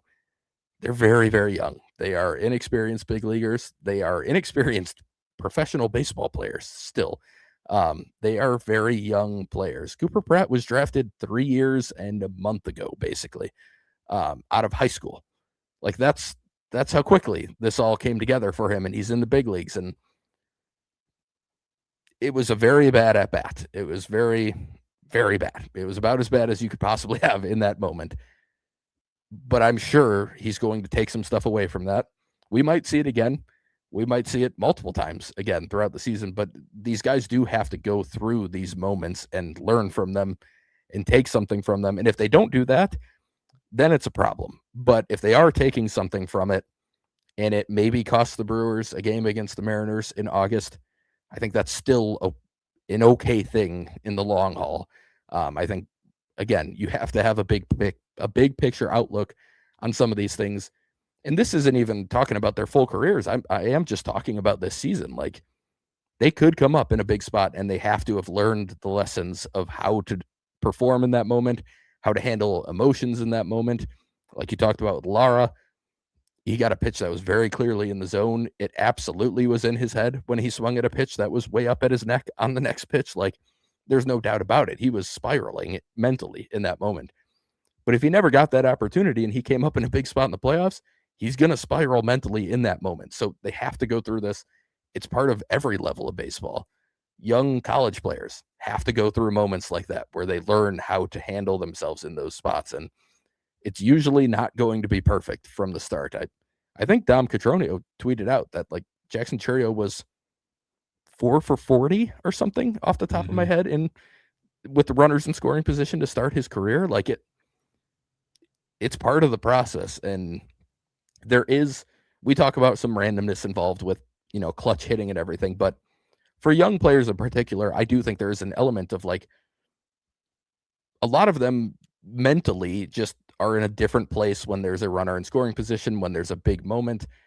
than they might be in 3 years when they're a vet. And that's just something, if you don't get that experience, you never learn how to deal with it, and you never really are going to be comfortable. So I think it sucked in this moment for both of them.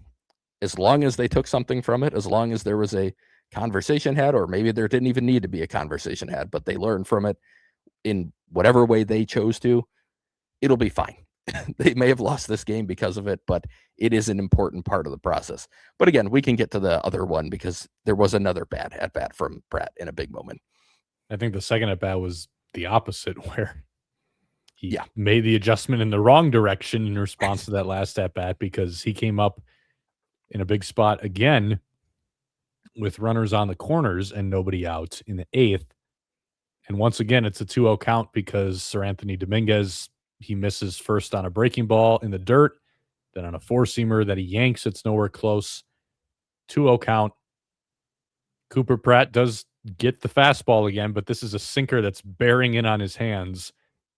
He was late on it, and it ate him up, and he bounces into a 4-6-3 double play. It scores 1 run, but now all of a sudden it's 2 outs and nobody on. So that is actually, even though it scores a run, far more detrimental to your odds of winning the game than helpful. And the Brewers go down pretty quietly after that, not able to make much happen. So I think you saw the opposite adjustment in the wrong direction in that at bat, where he was jumpy, and then he swung at a 2-0 pitch that he should not have swung at this time. And when I asked about it post-game, Murphy said he left the zone in that at bat. It was a strike, but I think Murphy's point was he swung at a pitch that he should not have swung at. Yeah. I'm sure there was an element of like, I'm not going to make the same mistake that I made last time. Like, that's, again, this is why you have to go through these moments and have these opportunities, because you learn one lesson and then you try and apply it, and you maybe apply it incorrectly, or you over apply it in a way. And I think that's absolutely what happened here. I think it looked like a guy who in his head was like, okay, I'm not missing another fastball in this spot. Like, I got to go. And in the end, he got a little over aggressive on a fastball that really wasn't nearly as hittable as the one was in the prior at bat. And yeah, this was the one that felt like it probably was kind of ending the game for the Brewers in that moment. It didn't feel like it was very likely they would come back after that double play. So definitely tough. But again, these are very, very young players, inexperienced, and this is the stuff that it's going to happen. You just got to kind of deal with it and hopefully learn from it. Brewers would bounce back with a Game 3 win, 7-4. Most of that offense coming in a 6-run first inning against George Kirby. Gary Sanchez hit a 2-run double. Joey Ortiz stayed hot with an RBI base hit. And then Garrett Mitchell and David Hamilton adding doubles as well. That staked Robert Gasser to that early 6-0 lead, and he was very bad after he got that 6-0 lead. We got another mid-count hook from Pat Murphy. I see you making a face on that one. We'll talk about it a little bit more, but Gasser's line was 3 2/3 innings, 4 hits, 4 walks. Chad Patrick finished the 4th one for him, plus a hit batter, struck out 4 earned runs. And yeah, I mean, it basically regressed right back to everything that we've talked about, where just not good command. And, you know, again, we've talked about how pitchers don't execute nearly as well as people think they do. The very good ones are still very good at it, but by and large, I think execution is at least a little bit overrated.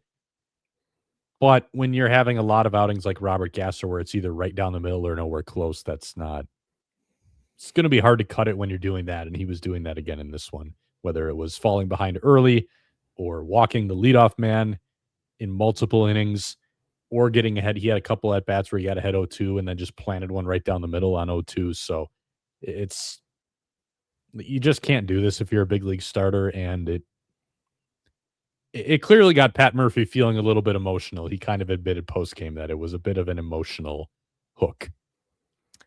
Yeah, it certainly was. Especially, I mean, it was kind of similar to the Sprout situation where there was a pass ball, this time actually called a pass ball, unlike in the Sprout situation, but that I think played a role in this, that he felt like he was missing terribly. And quite frankly, that was just awful from Gary Sanchez. That pitch was barely below the zone. My guess is it kind of cut on him a little bit as a changeup that he yanked across the plate, but you still, with the guy on third base there. That ball can't get past you. That was really bad from Gary, who we've praised a lot, and I've been honestly, the defense, though not good, has been fine. It's comparable to what we get on an everyday basis from William Contreras in every way, except maybe the throwing. So like, it's been fine, but this was really bad from him. And then uh, even the Sproat one, I don't like the idea of pulling guys mid inning or mid inning is fine, mid at bat. Just in terms of, I don't want to say you don't want to embarrass a guy. Like, these are adults making hundreds of thousands of dollars to play baseball, at least. But it's not going to help a young pitcher to do something like this. And quite frankly, in the context of where this game was, it didn't even make much sense, because you then brought in Chad Patrick to finish the 2-0 count against Arozarena, but then he had to face a good lefty in Canzone on deck. So, like, maybe the plan was always Patrick for that spot anyway. I don't think that's a great matchup. But just all of the context of it, I don't like it in general. I think if a pitcher is like, if Robert Gasser threw his glove on the ground after Gary missed that ball or something, like, yes, yank him. He's already embarrassing himself. Take him out in a situation like that. Terrible body language. None of that was happening. He just didn't have good command today, and he made some bad pitches, and it was kind of, magnified by Gary not catching the changeup that he definitely should have caught. I don't like that. I don't like that it's happened twice in the span of a few weeks here. I think that's something that, again, should be reserved for really anything less than just a terrible attitude on the mound that's very clearly visible. I don't really think you should ever be doing this. I think it's a bad way to handle pitcher emotions and just mentals and everything else. Like, I would steer clear from it. And quite frankly, I don't know many managers who wouldn't. I don't see this. You don't see this very often at all. And now Murph has done it twice. And as you said, he this time did kind of admit that he let his emotions kind of maybe play too big of a role in that decision. But don't get me wrong. Robert Gasser was not pitching well. He deserved to be taken out of that game very soon at that point. But the mid at bat ones, just to add a level of, for lack of a better word, embarrassment for a pitcher that I just don't think is necessary, unless they're doing something that really, really goes beyond just not performing well. Fortunately, the bullpen was able to back him up. Patrick came in, and before I continue, that's the other side of this argument as well. That puts Chad Patrick in a very tough spot for no good reason. Now Chad Patrick is wearing that, having to come in mid-count when he's already behind 2-0. That's not fair to him, and I don't know, is that supposed to be your accountability of, Robert Gasser, now you have to watch Chad Patrick inherit this 2-0 count and walk your hitter? Like, I don't know, that does seem a little juvenile if that's what the intent is, but bottom line is the bullpen was very, very good in support of Robert Gasser after that short outing. 2 1/3 scoreless from Chad Patrick, Aaron Ashby with 2 scoreless, and then Trevor McGill closed it down with a lot of help from Garrett Mitchell.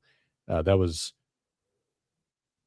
kind of a past Trevor McGill outing of throwing fastballs and they were getting drilled right at guys, but you're going to have some of those, and by and large, McGill, as we've talked about, has been legitimately fantastic, probably having the best season of his career after we both erroneously wrote him off early in the year. So, yeah. But to come back to Garrett Mitchell, he made those 2 strong catches in the 9th. He was once again at the center of the offense. He added an insurance run on top of his 2 doubles with a solo homer in the 8th after the offense went quiet from innings 2 through 7. So Mitchell did say after the game that he felt that was a very solid all-around team win. I would be inclined to agree. Yeah, this was a nice bounce-back win. It was kind of funny. It was almost the inverse of the game before, where the Mariners jumped out to a big lead and then we're just kind of trying to hold off the Brewers for the rest of the game and not able to score. throughout the rest of it. And then the Brewers obviously jumped out to 6-0 today, and we're basically just trying to hold off the Mariners the rest of the game. The Mitchell run felt pretty big to me in that moment. Just, McGill didn't look great, but he also had a very long layoff between outings. A full week, I think, between outings. Mm-hmm. Did he last pitch on Thursday in the Dodgers series? So, yeah, I mean, not shocking that maybe his stuff wasn't quite at its best. And like you said, he's been absolutely fantastic. And when you have a 3-run lead, like going out and just saying, I'm going to attack with fastballs until there's no reason to, also isn't the worst idea. And just see if, you get some soft contact. He didn't necessarily get soft contact, but you go right at guys and just try and make them beat you rather than messing around, potentially walking guys. That's when you get into trouble in those situations. So some nice plays by Mitchell, but also a fine approach, I think, from McGill, who maybe just left a couple fastballs in more hittable places than he wanted to. But overall, very solid win, very solid series win. 5-2 on the week that would have been, I think, hard for a lot of people to envision after that Padres series. So really, really nice to see them bounce back in a big way just the whole week. Couple injury updates before we go into listener questions. We talked about Abner Uribe went on the injured list a few days ago, retroactive to August 11th. He already threw that 15-pitch bullpen a couple days ago. Sounds like he's going to be on track for a minimum IL, so should be rejoining the Brewers bullpen about a week here. We'll see what ends up happening. Jojo Romero is on the way back as well. He's scheduled to throw a live BP on Friday, actually, and then head out on a rehab assignment. So Brewers are going to get their other trade deadline relief acquisition in the pen soon. They'll give him another lefty arm. Good development because Jared Koenig is not coming back. He's throwing 90 miles an hour in Nashville right now. So they are going to need kind of that power lefty sinker arm down the stretch. Speaking of lefties, Rob Zastryzny is also in the midst of a live BP progression. He's been dealing with kind of that mystery lat shoulder back thing. He's progressing. We'll see if we end up seeing him on a big league mound at all this year. And then finally, Sal Frelick. This, to me, was the most interesting injury update for a couple of reasons. Number one, he did come back to Milwaukee, and he was working out with the big league team. There were rumblings that the Brewers might activate him. They did not. They sent him back to the minor leagues to continue rehabbing. Pat Murphy said that the Brewers want to see 2 pain-free days after playing the outfield and making some throws before they're going to consider bringing Sal Frelick back. And now, number one, it's probably a little easier to do this right now because you have Luis Lara playing better than Sal Frelick. Number two, what really makes this interesting is Sal Frelick has a reputation of wanting to play through things and just beating himself up because he's a competitor. He played hurt for half the season. He got hurt. He had a lat problem. He played through it. It got worse. He suffered a shoulder injury because he was playing through another injury. So that's basically, that's not good. He put himself in this situation because he did not take time off. So now the Brewers are being extra cautious here. And as Pat Murphy was talking about this, I asked him, can this be a lesson for Sal? And he said, yeah, it can.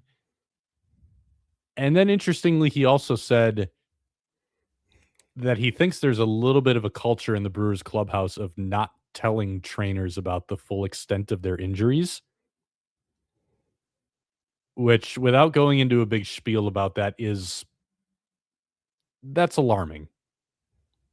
So hopefully this is a learning lesson for all. It's going to be interesting to see here because I know this is just one injury, but the way that this all went down, and we've raised some eyebrows over the way that the Brewers handle injuries and handle this kind of stuff, or the way that they have over the last several years. I am curious to see if this one in particular has some ripple effects on the way they do things, because they are already treating this one as seemingly a little bit of a different case than they have most of the time when we have criticized them for seemingly downplaying things, and that does end up turning into more problems. Yeah, well, if it might turn out that players just aren't telling the training staff about some of the issues, and maybe that's why some of the stuff is getting worse than it is. But yeah, that is concerning on a number of levels. We don't need to go into all of it, but that's got to change, especially in the regular season. If we're going to be maybe pushing our luck a little bit in the last 2 weeks and into the playoffs, and we want to fight through it as players, then sure, I get that. I've been there. I understand it. I get it in general as a player. Like my doctor believes that I made like 7 starts with a fully torn UCL in college because I was the same type of way. So I get it, but I didn't have 162 games to worry about and then a potential playoff run. There's got to be some logic here and some ability to just understand that it's not just about being out there tomorrow. It's about being out there in the biggest times of the season and at the end in the playoffs when they need you. So it is interesting that they're maybe pushing this one a little bit more and being very cautious with it. Now, the funny part to me is you mentioned he's kind of known to downplay stuff and maybe not say anything. I don't know who's gauging the pain for him, but I believe it's going to be Sal Frelick. So whether he has 2 pain-free games in a row or not, like you said, maybe he learned the lesson. Maybe that's where this all comes in. But it would not shock me if he were to just say, yes, I feel good after 2 games because he wants to come back. So we'll see. Hopefully that's not the case. Hopefully he does feel good and he's ready to come back and everything is great. Maybe by the time most people listen to this, we'll already know, and maybe he'll be on the roster at that point. Because it sounds like, Friday could be the day he gets activated if everything went correctly and well. So, yeah, that is an interesting point about that being a cultural thing within the Brewers clubhouse. And I mean, I texted you about it, but you have to wonder if there might be a connection to Pat Murphy, who is always commending people for playing through all of their injuries. And obviously there is there's a line there. Like, you do have to play through nicks and bruises, and you have to play through stuff over the course of a season because there's a lot that goes into a season and guys are going to be banged up and hurt. But there are real injuries that you can't play through. And that's when not only do you hurt the team, but you also make the injuries worse. And it sounds like the Brewers might need to adjust that line in their heads across the board. So hopefully that adjustment does get made soon. I do want to correct myself. I said a couple minutes ago that Frelick was playing through a lat injury. It was an oblique injury, and the back injury, I misspoke there, but point still stands that the things that we were worried were going to happen seem to be happening. So we'll see if things change from here on out. But that's all we have for injury updates this week. Let's take a couple questions really quick before we go into the minor league portion of the show. We got a couple questions about Jake Bauers, who had another very, very productive week as the Brewers got back on track. Brewcrew82 on Twitter asked, Jake Bauers now is a top 10 OPS in the game and seems likely to get down ballot MVP votes at this point. Is this a guy the Brewers need to issue a qualifying offer to before the lockout, with Brandon Woodruff's accepted qualifying offer from last season coming off the books? So this show had been on the Jake Bauers breakout train for multiple seasons before it happened, and now it is happening. I don't know that I would extend him a qualifying offer, though, because I don't know if we know what the value of that is, but it's usually in excess of $20 million. That's what Brandon Woodruff got. And usually it goes up every year because I believe it's calculated based on some kind of mean of free agent salaries or whatever it is. So that's going to go up every year. Jake Bauers is a first baseman. There's generally a limit to your value on defense when you're a first baseman, even if you're a good one. But his defense is, for as great as the offensive breakout has been, his glove has taken a giant step back this year at first base. He's been a bad defensive first baseman. You got to be careful about where you're making your investments. Even if I still buy that this breakout will last beyond this year on offense, the reality is still going to be that he is a first baseman who is over 30 years old. Now, qualifying offer is only 1 year. There are worse ways you could invest that money. I don't know that I would extend it to him, though. I would be engaged in discussions about maybe can he sign like a 2-year deal, and maybe you can bump that value a little closer to like 15 million a year for 2 years or something in that range. My guess is that probably doesn't get it done, but you never know. I don't think I would extend him one. I think it would have to be. I actually think I would, but there's no way I would be paying Andrew Vaughn his final year of arbitration and Jake Bauers what'll be about 23 million, I would guess, next year, because I believe it was about 22 this year. You'd probably be able to trade Vaughn for something. I don't think you would have to non-tender him at this point. He's just been a really solid hitter this year, even without maybe as much home run power as he showed in the early stint last year with the Brewers, but that was always unlikely to continue at that pace. He's just been really solid at the plate. I mean, you could make the argument that you just keep Andrew Vaughn for one more year and pay him probably half of what Bauers is going to get if he takes the qualifying offer. I think there's a world, though, where somebody does offer him, like you mentioned, 2 and 15 maybe doesn't get it done. Are there teams out there willing? Now, if the qualifying offer is attached to him, that makes it less likely he's going to get some of the offers. But is there a team out there willing to go 2 for 20 million a year after this type of season, or even 3 years? I wouldn't be shocked by it, just because so much backs up the breakout. Like, it's not just he's having a really great season statistically in the results. Like, there's just so much that backs it up. The whiff rate being down, the chase rate being down, so much of the peripheral StatCast type stats, expected stats back it up. It feels like a real breakout, and I don't know. He'll be 31 next year, I believe. 31 or 32, yeah. Okay. Yeah, I mean, he's not getting a super long-term deal. That I think is almost definite.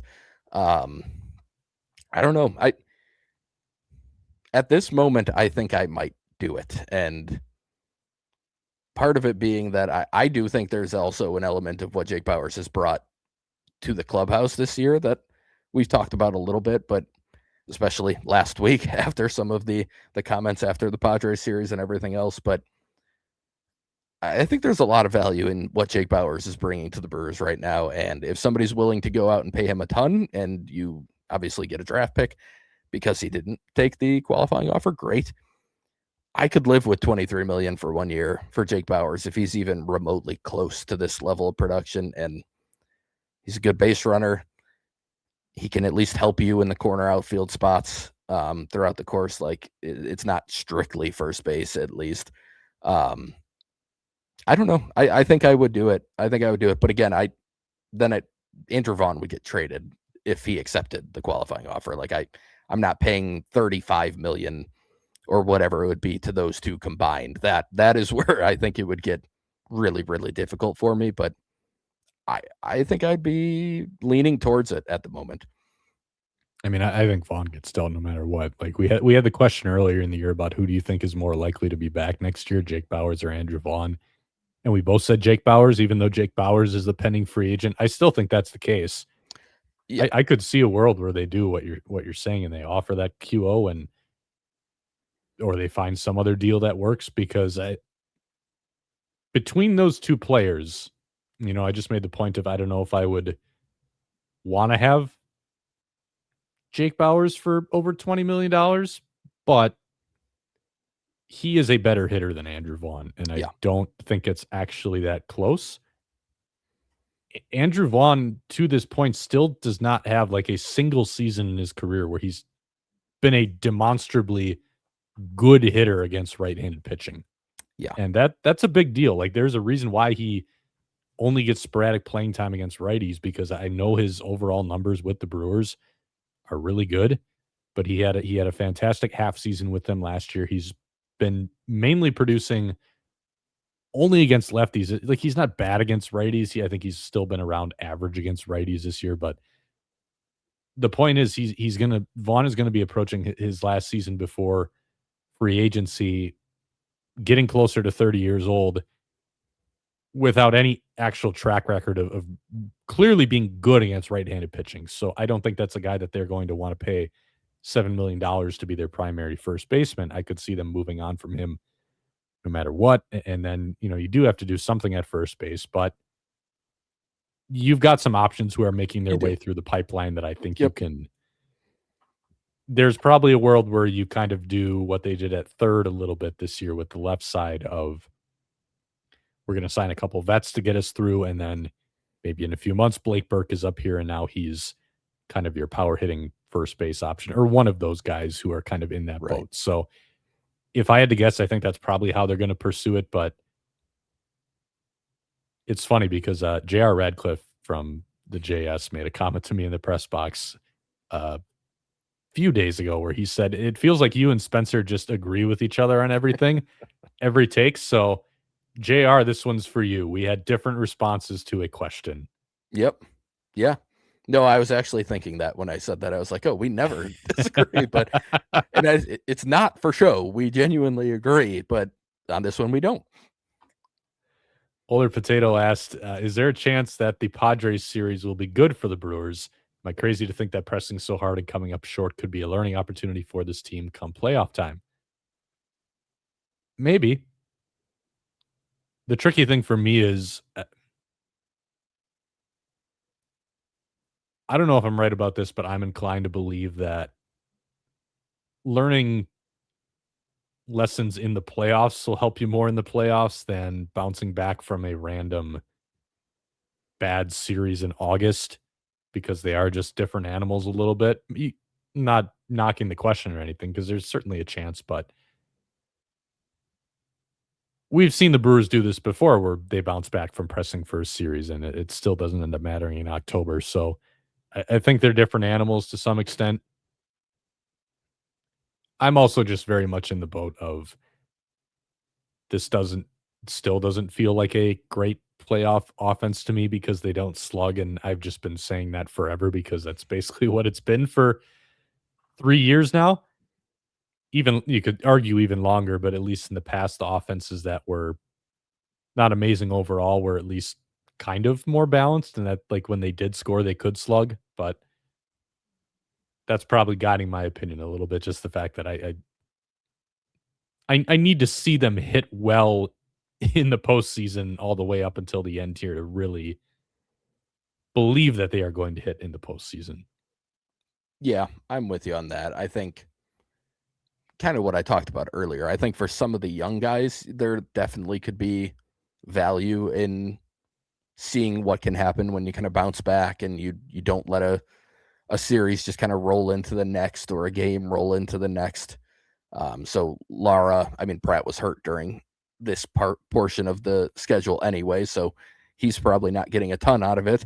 But Lara and even, David Hamilton and Joey Ortiz and guys who are still somewhat inexperienced and don't have a ton of time in the big leagues, and Garrett Mitchell, who hasn't played a ton in the big leagues, but he certainly has dealt with enough adversity, I think, to kind of understand how these things go at this point. Maybe some of those guys, maybe some of the young pitchers, but I do think there's probably a bigger portion of things learning how to win in the playoffs, and the guys who have been there already probably have a decent idea at this point and probably know that power is going to be a big part of it. We saw it in the Cup Series last year. They hit for power and they won the series. The Dodgers series, they didn't hit at all, so they didn't win the series, but they did hit the homers in that Cup Series, which shows that a team can get hot, and they do at least have. I mean, the guys who were hitting the homers last year are still on the roster this year, so it's not like those guys can't hit for power. They can't get hot in the playoffs, but we've talked about it a ton. They're going to need to, otherwise I'm with you. I don't really think, not to rehash the whole Skubal thing, but in my mind, that might be why you don't go completely over the top for a Tarek Skubal trade, because I'm still not sure this offense would be good enough to get you to the point where you win a World Series no matter who your starting rotation is. Chris asked about names to keep an eye on as potential call-ups for the final stretch and maybe into the postseason. So Bo Naylor is the name that I think of on offense, but that's a tricky one because as you pointed out, correct me if I'm wrong, but I thought I saw you say 15 days is the cutoff. If he spends more than 15 days in the big leagues the rest of the way, that's when the Brewers don't pick up that extra year of control based on service time. So maybe they time it out by waiting until the back half of September, but that does just feel like one that would help them out a lot because it allows you to get Gary Sanchez and William Contreras in the same lineup if you need to. If Gary Sanchez is still swinging the bat well and you just want to get him in there as a DH a little more, that's hard to do right now when you don't have another catcher. If you're DHing a catcher and something happens to put the other guy into the game, you're losing the DH. Having that third catcher as your extra position player would really allow you to do that. Yeah, I can't get a completely correct number. It is somewhere between 13 and 15 days, depending on what the first day of service time was this year and whether the day he was optioned counts towards service time. I can't 100% find an answer on that, so it's between 13 and 15. But either way, it's half a month or less that he would be able to spend without losing that team control. So as you mentioned, he makes a ton of sense as that third catcher. Now, Jefferson Cairo has gotten back behind the plate, but it's rare still at the moment. The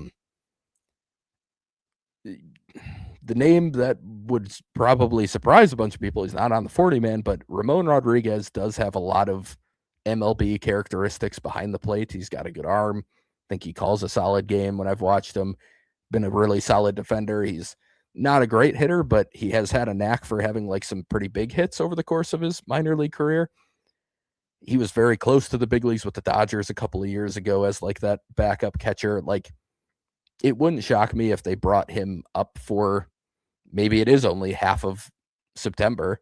But if you're viewing him as like the emergency third catcher more than anything else, does it need to be Bo Naylor that's in that role? Like, if we're going to DH Gary Sanchez, and in an ideal world, you never need to use that third catcher. Like, I think you could get away with it being someone like Rodriguez, who I think would be able to catch, receive, throw, and maybe even, put the ball in play regularly when he gets up to the plate. And in an ideal world, that's very rare that he's even in those situations. I could see that being maybe like a surprise if they don't think Cairo's ready for that role. I don't think it's going to be Naylor right off the bat, though. I just think that there's no way, unless there's an injury where he's going to be an everyday guy or something, that they're going to lose that year of control for an extra 15 days in the big leagues in September. I just don't think that'll happen. Luke Adams is a possibility, I would think, just given he's been so good in AAA, but I would guess they go the catcher route on the position player side. And then pitching wise, if they're going to go out of left field, I mean, Cameron Wagner is probably the guy I would say has a decent shot at it. But even that would still be a little bit surprising to me if they don't just go with a guy we've already seen in the big leagues this year. What I'm wondering right now is, are they going to use in September that extra spot to go back to a 6-man? Because then we talk all the time about how this is not very doable because you're short a guy in the bullpen. When you have that extra pitcher, now you can go 6-man while being fully stocked in the bullpen. Now, I think at that point, the argument against it becomes, hey, the playoffs are coming up. Do we really want to be stretching out the time between starts when these guys are going to have to get ready to potentially have a little bit of a quicker turnaround because, hey, we might need you to start like a game 5 now in a playoff series? Do we want to go from, okay, we were giving them even more rest now all the way up until the start of the playoffs? Now do we want to do that? So maybe they go and they just call up a reliever that way. But that's an interesting debate to have as well. For position players, non-catchers, I don't know if they're going to go this way. It probably would not be a very clean fit at all, but Akil Baddoo is hitting the ball hard in Nashville this year. Like, if there's a guy who you would call up and say for the most part he's just a guy who can maybe hit off the bench in a spot where you want to hit for a right-handed batter and get a little bit of potential slug in there, maybe Akil Baddoo fills a little bit of that specialized role. He's been on the 40 the whole year and has just never been consistently healthy enough, or when the Brewers have had injuries, they've had guys like Lockridge and Lara who have just been better all around players because of the defense. So it made more sense to call them up to fill that part time role. But if you're looking for a guy to come up and be a bat, like a part time bat, Badu might be one of your leading guys on the 40 who maybe he comes up and he's not going to start games, but can he come off the bench and hit a ball hard? Maybe. Yeah. Yeah. If that's what you're looking for, he could be an option. It could be Lockridge if they're going to go like the Quentin Berry pinch runner role. Guy who's probably not getting in games in most scenarios, but they might run him in big spots or in a scenario where they think they could steal a run by having Lockridge out there. So those are the names I think. I think I'd be surprised if it came from anywhere else barring injury to somebody before then and maybe causing a different type of look for the roster at that point.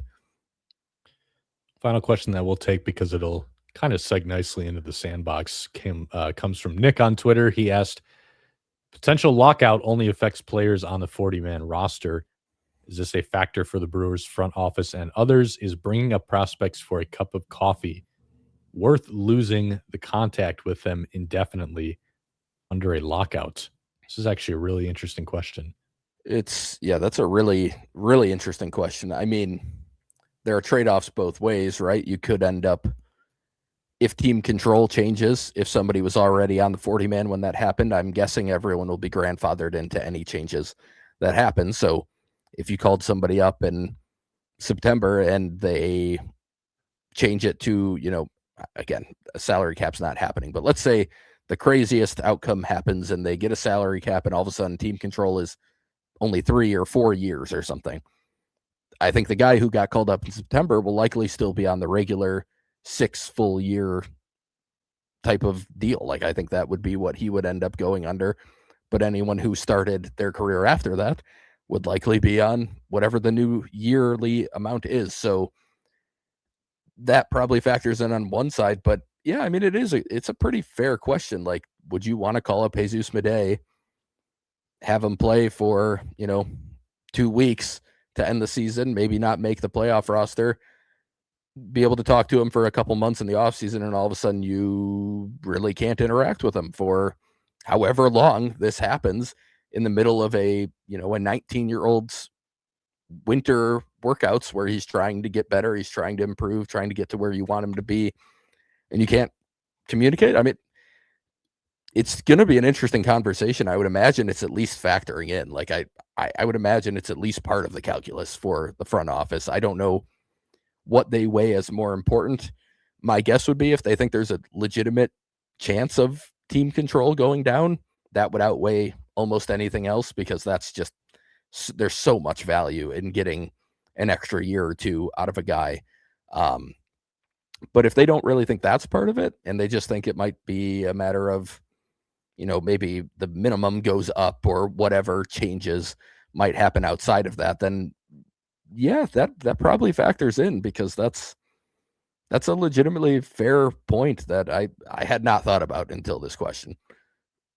I would guess that it's, out of all the things that could drive those decisions, I would guess that contact is probably not that high on the list, because I don't know if this gets talked about a whole lot. Like, players have their own off-season coaches and their own guys that they do their stuff with over the winter. Like, yes, they're in contact, but I think some fans, and not like just because it's not talked about, I wonder if there's a overperception of how much work teams actually do with players in the offseason, with their players in the offseason. It's a lot of guys, like, maybe they'll give them something, but for the most part, guys are going to go home during the offseason and they're going to do their thing with their guys, or maybe do what the team trainer told them to do. But guys have personal hitting coaches, guys have personal pitching coaches, guys go to tread, guys go to drive line, guys do all kinds of different things. And because of that, I don't know that the lockout is going to actually impact offseason development as much. Now, it's going to suck for teams maybe to just not be able to check in and kind of see where guys are at and use that to inform their plans a little bit. But guys tend to do a lot of their offseason training away from the team anyways. So I would guess that that's not like a huge sticking point for any decisions that they're going to make as far as who's on the 40 man. Would you not add this guy to the 40 man just based on that alone? Yeah, I think that makes sense. Like you said, they can give them any sort of plan they want to prior to everything shutting down too. So they won't be able to check in, but it's not like they just have to walk out the door at the end of the playoffs or regular season or whatever, and then there's no communication until baseball is all figured out and everyone knows what's happening with the next CBA. They'll at least have some time to put everything together and give them an idea of what they want, and then I'm sure it's not top of the line or top of the importance for these decisions, but it is interesting. It is something that I'm sure, like I said, is at least a small part of the calculus for them. Well, with that, how about we jump into the minor league sandbox? Let's do it. We're already almost at 2 hours, so I'm going to try to keep this short. Famous last words. We got one question. So Bucky Brewpack on Twitter asked, I would like to know what grade you give the Brewers pitching prospects in the minors this year. Who's taken a step forward and who has struggled? So I assume this is looking for like an overall grade on the pitching prospect side of things. Overall, it's obviously not been very good. Numbers wise, it'd be hard to argue anything, but there have been some pretty interesting steps in some of the stuff we've seen from some guys. Some of the guys have taken some steps in command. That's been more rare. I still think the changes to the baseballs in the minor leagues have played a role in some of the command issues, but I would say it'd be hard to go above a C for the season. I'd probably lean into like a C- grade overall. Now, at the very top of the system, Tyson Harden has absolutely taken a step forward, and I tweeted it out today. The results are not impressive if you look at the ERA. It's over 5 in AAA. It's over 7 in AA. But his FIP in AAA is 3.01. The xFIP is in a really good spot, too. If you look at all the StatCast numbers, there's really nothing he's bad at, and there's a lot of stuff that he's well above average at for the AAA level. He generates a decent amount of whiff. He barely walks anybody. He strikes enough people out to combine with that to have a really good strikeout to walk ratio. Not a lot of loud contact, very few barrels. A combination of a small field, AAA losing Cooper Pratt defensively around the time Harden started pitching there probably didn't help him. And just some straight up bad luck this year. But he's been legitimately good. He has taken a step forward. He's top 100 on Fangraphs and ESPN as of today. And I think that's accurate. I think he's a top 100 prospect. Bishop Letson, his velocity's up a tick, but his command is down one. So he's kind of stagnant, I would say. Jaron DeBerry, stuff is better than it had been in the past. Results mediocre, but really dragged down by a really bad start to the season. He's been pretty good since May. Ethan Dorche's stuff also up. He was hit 96 in the 6th inning the other day pretty repeatedly. Like he was doing it a lot. He's hit 98 in the 1st inning this year. That's velo we are not seeing in the past. He's still very, very young in high A. ERA is over 5, but I think the stuff is taking a step forward, and that'll help him more than anything else. Jaden Dubanowitz is exactly the same thing. Not quite the same velo as Dorches has shown, at least especially of late. But he's still been up to 98, sitting more like 93 to 95 versus like low 90s where he was last year. Early in starts, it'll be 95, 96, a decent amount. So he's looked good. The results haven't been great since he got to high A, but again, I think those are a couple guys who the stuff has been up. The results haven't been great. Josh Noth definitely fits in that. We talked about Noth last week. He's a big up arrow guy around the league, despite an ERA almost 5. A couple guys who have probably gone stock down. We'll talk like Bryce Message. The stuff really hasn't improved. The command has gotten worse along with a lot of these guys, but the stuff not really being up is the concerning part of it. He's been hurt a lot this year, so we'll have to see him when he comes back. Brett Witrowski is a big stock down guy. He's getting crushed in AAA. The stuff just doesn't look very good. The fastballs are just not good pitches. He's going to need to throw like triple digits, which means I think he's a reliever only moving forward, and I still have my doubts on if that will work. Carlos Rodriguez is a big stock down guy. I don't think anyone needs an explanation on that one. And then Jason Woodward, for me, is a stock down guy. He's a guy I was really excited to see coming off of his second Tommy John in 3 years. So he gets a little bit of grace. We'll see how next year looks for him, but it just hasn't looked great. The velo, not where it was last time we had seen him healthy. The stuff not quite as sharp, not quite as late breaking. He's been hit pretty hard. Again, if the baseball changes, he gets a year further removed from a second major elbow surgery in only 3 years. Maybe we'll see a different version, but he's another stock down guy. Wandy Torres is a stock up guy. Like, there's a lot of guys who have shown some good stuff. Braylon Owens, 10th round pick last year, who's, I think, my guess to win pitcher of the year for the Brewers this year. There's a lot of interesting guys who have done well, but overall, it just hasn't been a great year for the pitching. That's true across minor league baseball, but the Brewers especially just haven't been great. So I'd stick with my C or C minus grade overall, but still encouraging stuff from a lot of guys who are legitimate prospects already. That can take us into the better portion of some of the more recent performances. Bo Naylor, we just kind of talked about a little bit, but the early returns, as pointed out by Jake McKibben on Twitter, he's pulling the ball less, which is kind of an adjustment we figured he might make. The whiff is down at the same time. The strikeouts are down. He's still hitting the ball very hard. The xWOBA's in a really good spot. The 3 homers that he's hit are all over 106 miles per hour. So he's not getting, or he's clearly impacting the ball well when he does get to that power. And one was to more straightaway center. 2 of them were kind of to the straightaway right, but they weren't yanked down the line. And I think you can see, even in like the spray chart, there's a difference in approach here that he has made. So something to monitor. It's a very small sample. Some of this stuff could swing pretty quickly still, but early returns are kind of what we envisioned, which was maybe not a ton of actual changes, but just a slight change to trying to see the ball deeper. We know the Brewers like that approach. They try and take it with a lot of people. It certainly seems like that's the approach they're trying to take with Naylor, and early returns have been good. Braylon Antunes, I talk about every week as a guy that I mean, at some point he has to slow down, you would think, but not so far. In the last week, he's got a 12-14 OPS, only 2 homers this time, not quite the same pace he was holding, but he's up to 7 homers on the season in only 87 plate appearances in low A. It was a 217 WRC plus coming into the day. Not only that, but the strikeout rate was under 21% and the whiff rate well under 30% at the moment. Those are huge signs for him. If he can keep those even close to where they are right now, he could break out in a really, really big way.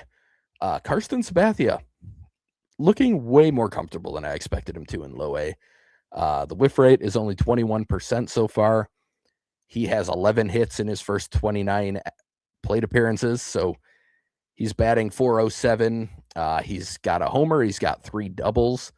He also has just overall not struck out much. It's a 17% strikeout rate. Now he hasn't walked much either, but really good start for him. Tiny sample. We'll have to see where it goes, but way more comfortable looking than I expected him to. And I may have been too harsh about the pick being a nepotism type pick. We'll see how it plays out. Again, ton of time left, but better start than I expected for sure. Sawyer Stroh-Snyder off to a solid start in high A. The whiff rate is around 28% now, striking out 26% of the time. But again, this is a small sample. Those can swing pretty quickly. I wrote it up on Backfield Brew on Patreon, but I kind of charted every pitch he saw the first week. I had the chase rate around 20%, which is totally fine, solid for what you're looking at. That's a big part of what he's going to need to do. The whiff rate was also lower after that, so it's gone up a little bit in the last few games here. But he had his first career homer the other day, and his dad caught it, which was a very, very cool moment. I don't know what the odds of that happening are, but they are very, very low. Yeah, that was about as cool of a moment as you're going to get in a minor league game. a first professional home run being caught by your dad out in right center field. So that was very cool. We'll see where he goes from here, but it's been a solid start. I think numbers-wise, he's going to look good on the surface stats early on in the lower levels for sure. Paying attention to the whiff rate, the chases, the strikeout rate, that's going to be a big part of it. And as he climbs the levels, if those are issues, they'll probably catch up in the results. But for now, I expect him to do quite well in high A. A DSL guy we haven't really talked about this year, Santiago Garcia. He had a really solid season, 127 WRC plus. He had his first homer of the season this past week. Had a nice hit in the DSL playoff game today that I saw. Strikeout rate of 17% with a walk rate of 20%, 16 steals, only caught 3 times. Just a really solid bat to ball line drive hitter. Brewers PD posted some video last week. Pretty solid looking swing. And then Eric Batanti joined the 2020 club, and he did so with a 115 mile per hour homer. Huge power. I still feel like I can't rank him that much lower than Andrew Fisher. I have him ranked a decent amount lower than Andrew Fisher, but he's a year and a half younger than Fisher. He started at the same level this year in high A. He's having a great season. He's got a ton of huge raw power. The whiff rates and the strikeout rates are comparable to Fisher. I actually think Batanti's the better third baseman between the two of them.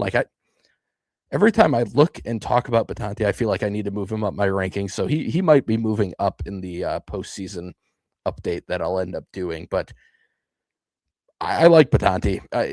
There's a lot of risk, and there's a lot of risk with Fisher too. But it's just he's still so young comparatively, and he still hasn't been caught stealing in 21 attempts. And he's not a burner, but he's a very good base runner. So that's another thing he's got going for him. Moving to the pitching side of things, Jack mentioned the possibility of a 6-man rotation. Coleman Crowe could be a candidate to fill that role at this point. His last 6 starts, he's only given up a total of 4 earned runs, going over 30 innings, 30 and a third innings in that time. It's been really good. I should say, I think that's 36 and a third. Tried to do math off the top of my head. That was a bad idea. 36 and a third innings, only 4 earned runs. He's thrown the last 3 outings. He's gone 6 and 2/3, and then 6 again without allowing an earned run. He struck out 6 and 5 in those 3 starts. I was looking at some of the changes, trying to figure out what's going on.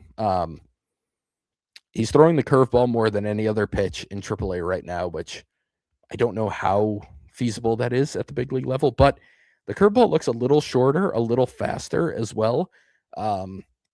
Nothing crazy, but it's up a couple of ticks, and the vertical break and the horizontal are both a little bit lower than they were on average in the big leagues. So I think there might be an actual attempt to sharpen that up a little bit.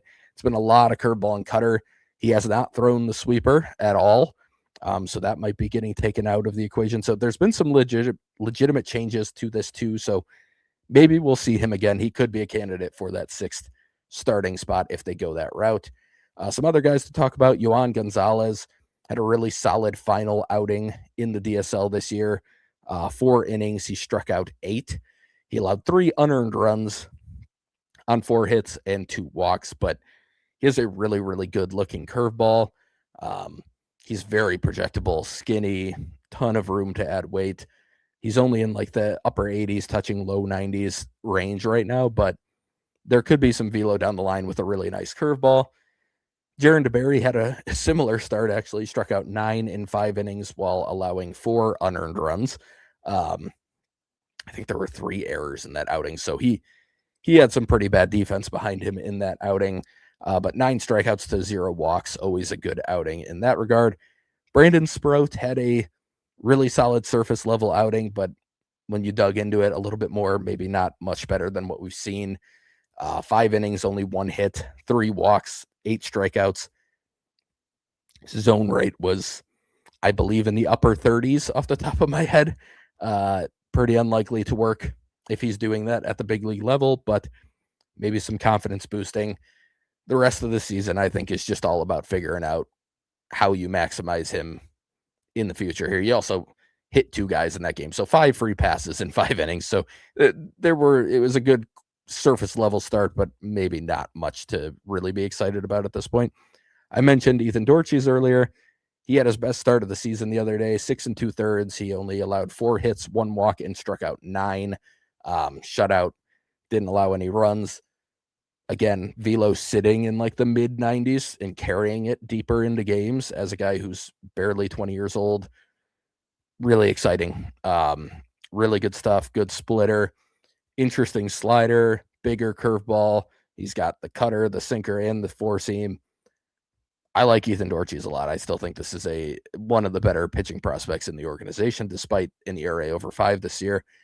And then the final one I've mentioned a few times, Jesus Vasquez. The Brewers tweeted out some video of him on the Brewers PD account. He also had a solid final start of the season, 5 innings, no earned runs, 6 strikeouts to 2 walks, 4 hits. The video didn't have any velocity on it, so I still don't know what he throws velo-wise, but it seemed like it had some decent carry to it, interesting breaking ball and changeup. So he's kind of got a starter's repertoire for a 17-year-old who's performing well in the DSL. So a name to know. Maybe we'll find out more information as we go here. But yeah, that kind of wraps up the Sandbox this week. That'll wrap it up for us on this week's edition of the Brewer Fanatic Podcast. Looking at what the Brewers have in store for the next few days. They're going to start a series with the Atlanta Braves. That series will begin at home before the Brewers head to Williamsport on Sunday, where they will play in the Little League World Classic. Then a day off, short trip to New York to face the Mets, and then they'll be back home for Texas. And then we really get into the exciting stretch of the year where it's a 16-game and 16-day, and 7 of those games are going to be against the Chicago Cubs. So we talked about this. We'll preview it more next week, I guess, but I think you're going to hear all this stuff about how big that's going to be for the division. And then if I had to guess, they're probably going to just end up splitting those 7 games or very close to it, and it's not actually going to make that big of an impact on the standings, but we'll cross that bridge when we get there. For now, the Brewers have a little bit of a lull. This is probably the closest thing they're going to get to a lull. The Braves are very good, so that's not going to be an easy series, but then another day off, you get the Mets, you get Texas. Those are 2 teams who don't take for granted. You can't take anyone for granted in Major League Baseball, but on paper, a more favorable setup for the Brewers than what they just got through. But kind of getting to that time of the year where the Brewers have had their hot streaks. There's a lot of truth to the adage that having a good regular season in baseball is really just about having 1 or 2 really hot stretches, and then the rest of the way you just got to kind of tread water. I think the Brewers are in the treading water stage. They were able to do it through that 17 and 17. Now they're going to have to be able to do it for about the next 5 weeks here or so. So it's going to be interesting to see how this all unfolds. Yes, it will. We'll have all the action and analysis for you along the way on the Brewer Fanatic Podcast. Thank you for listening, and you'll hear from us next Friday.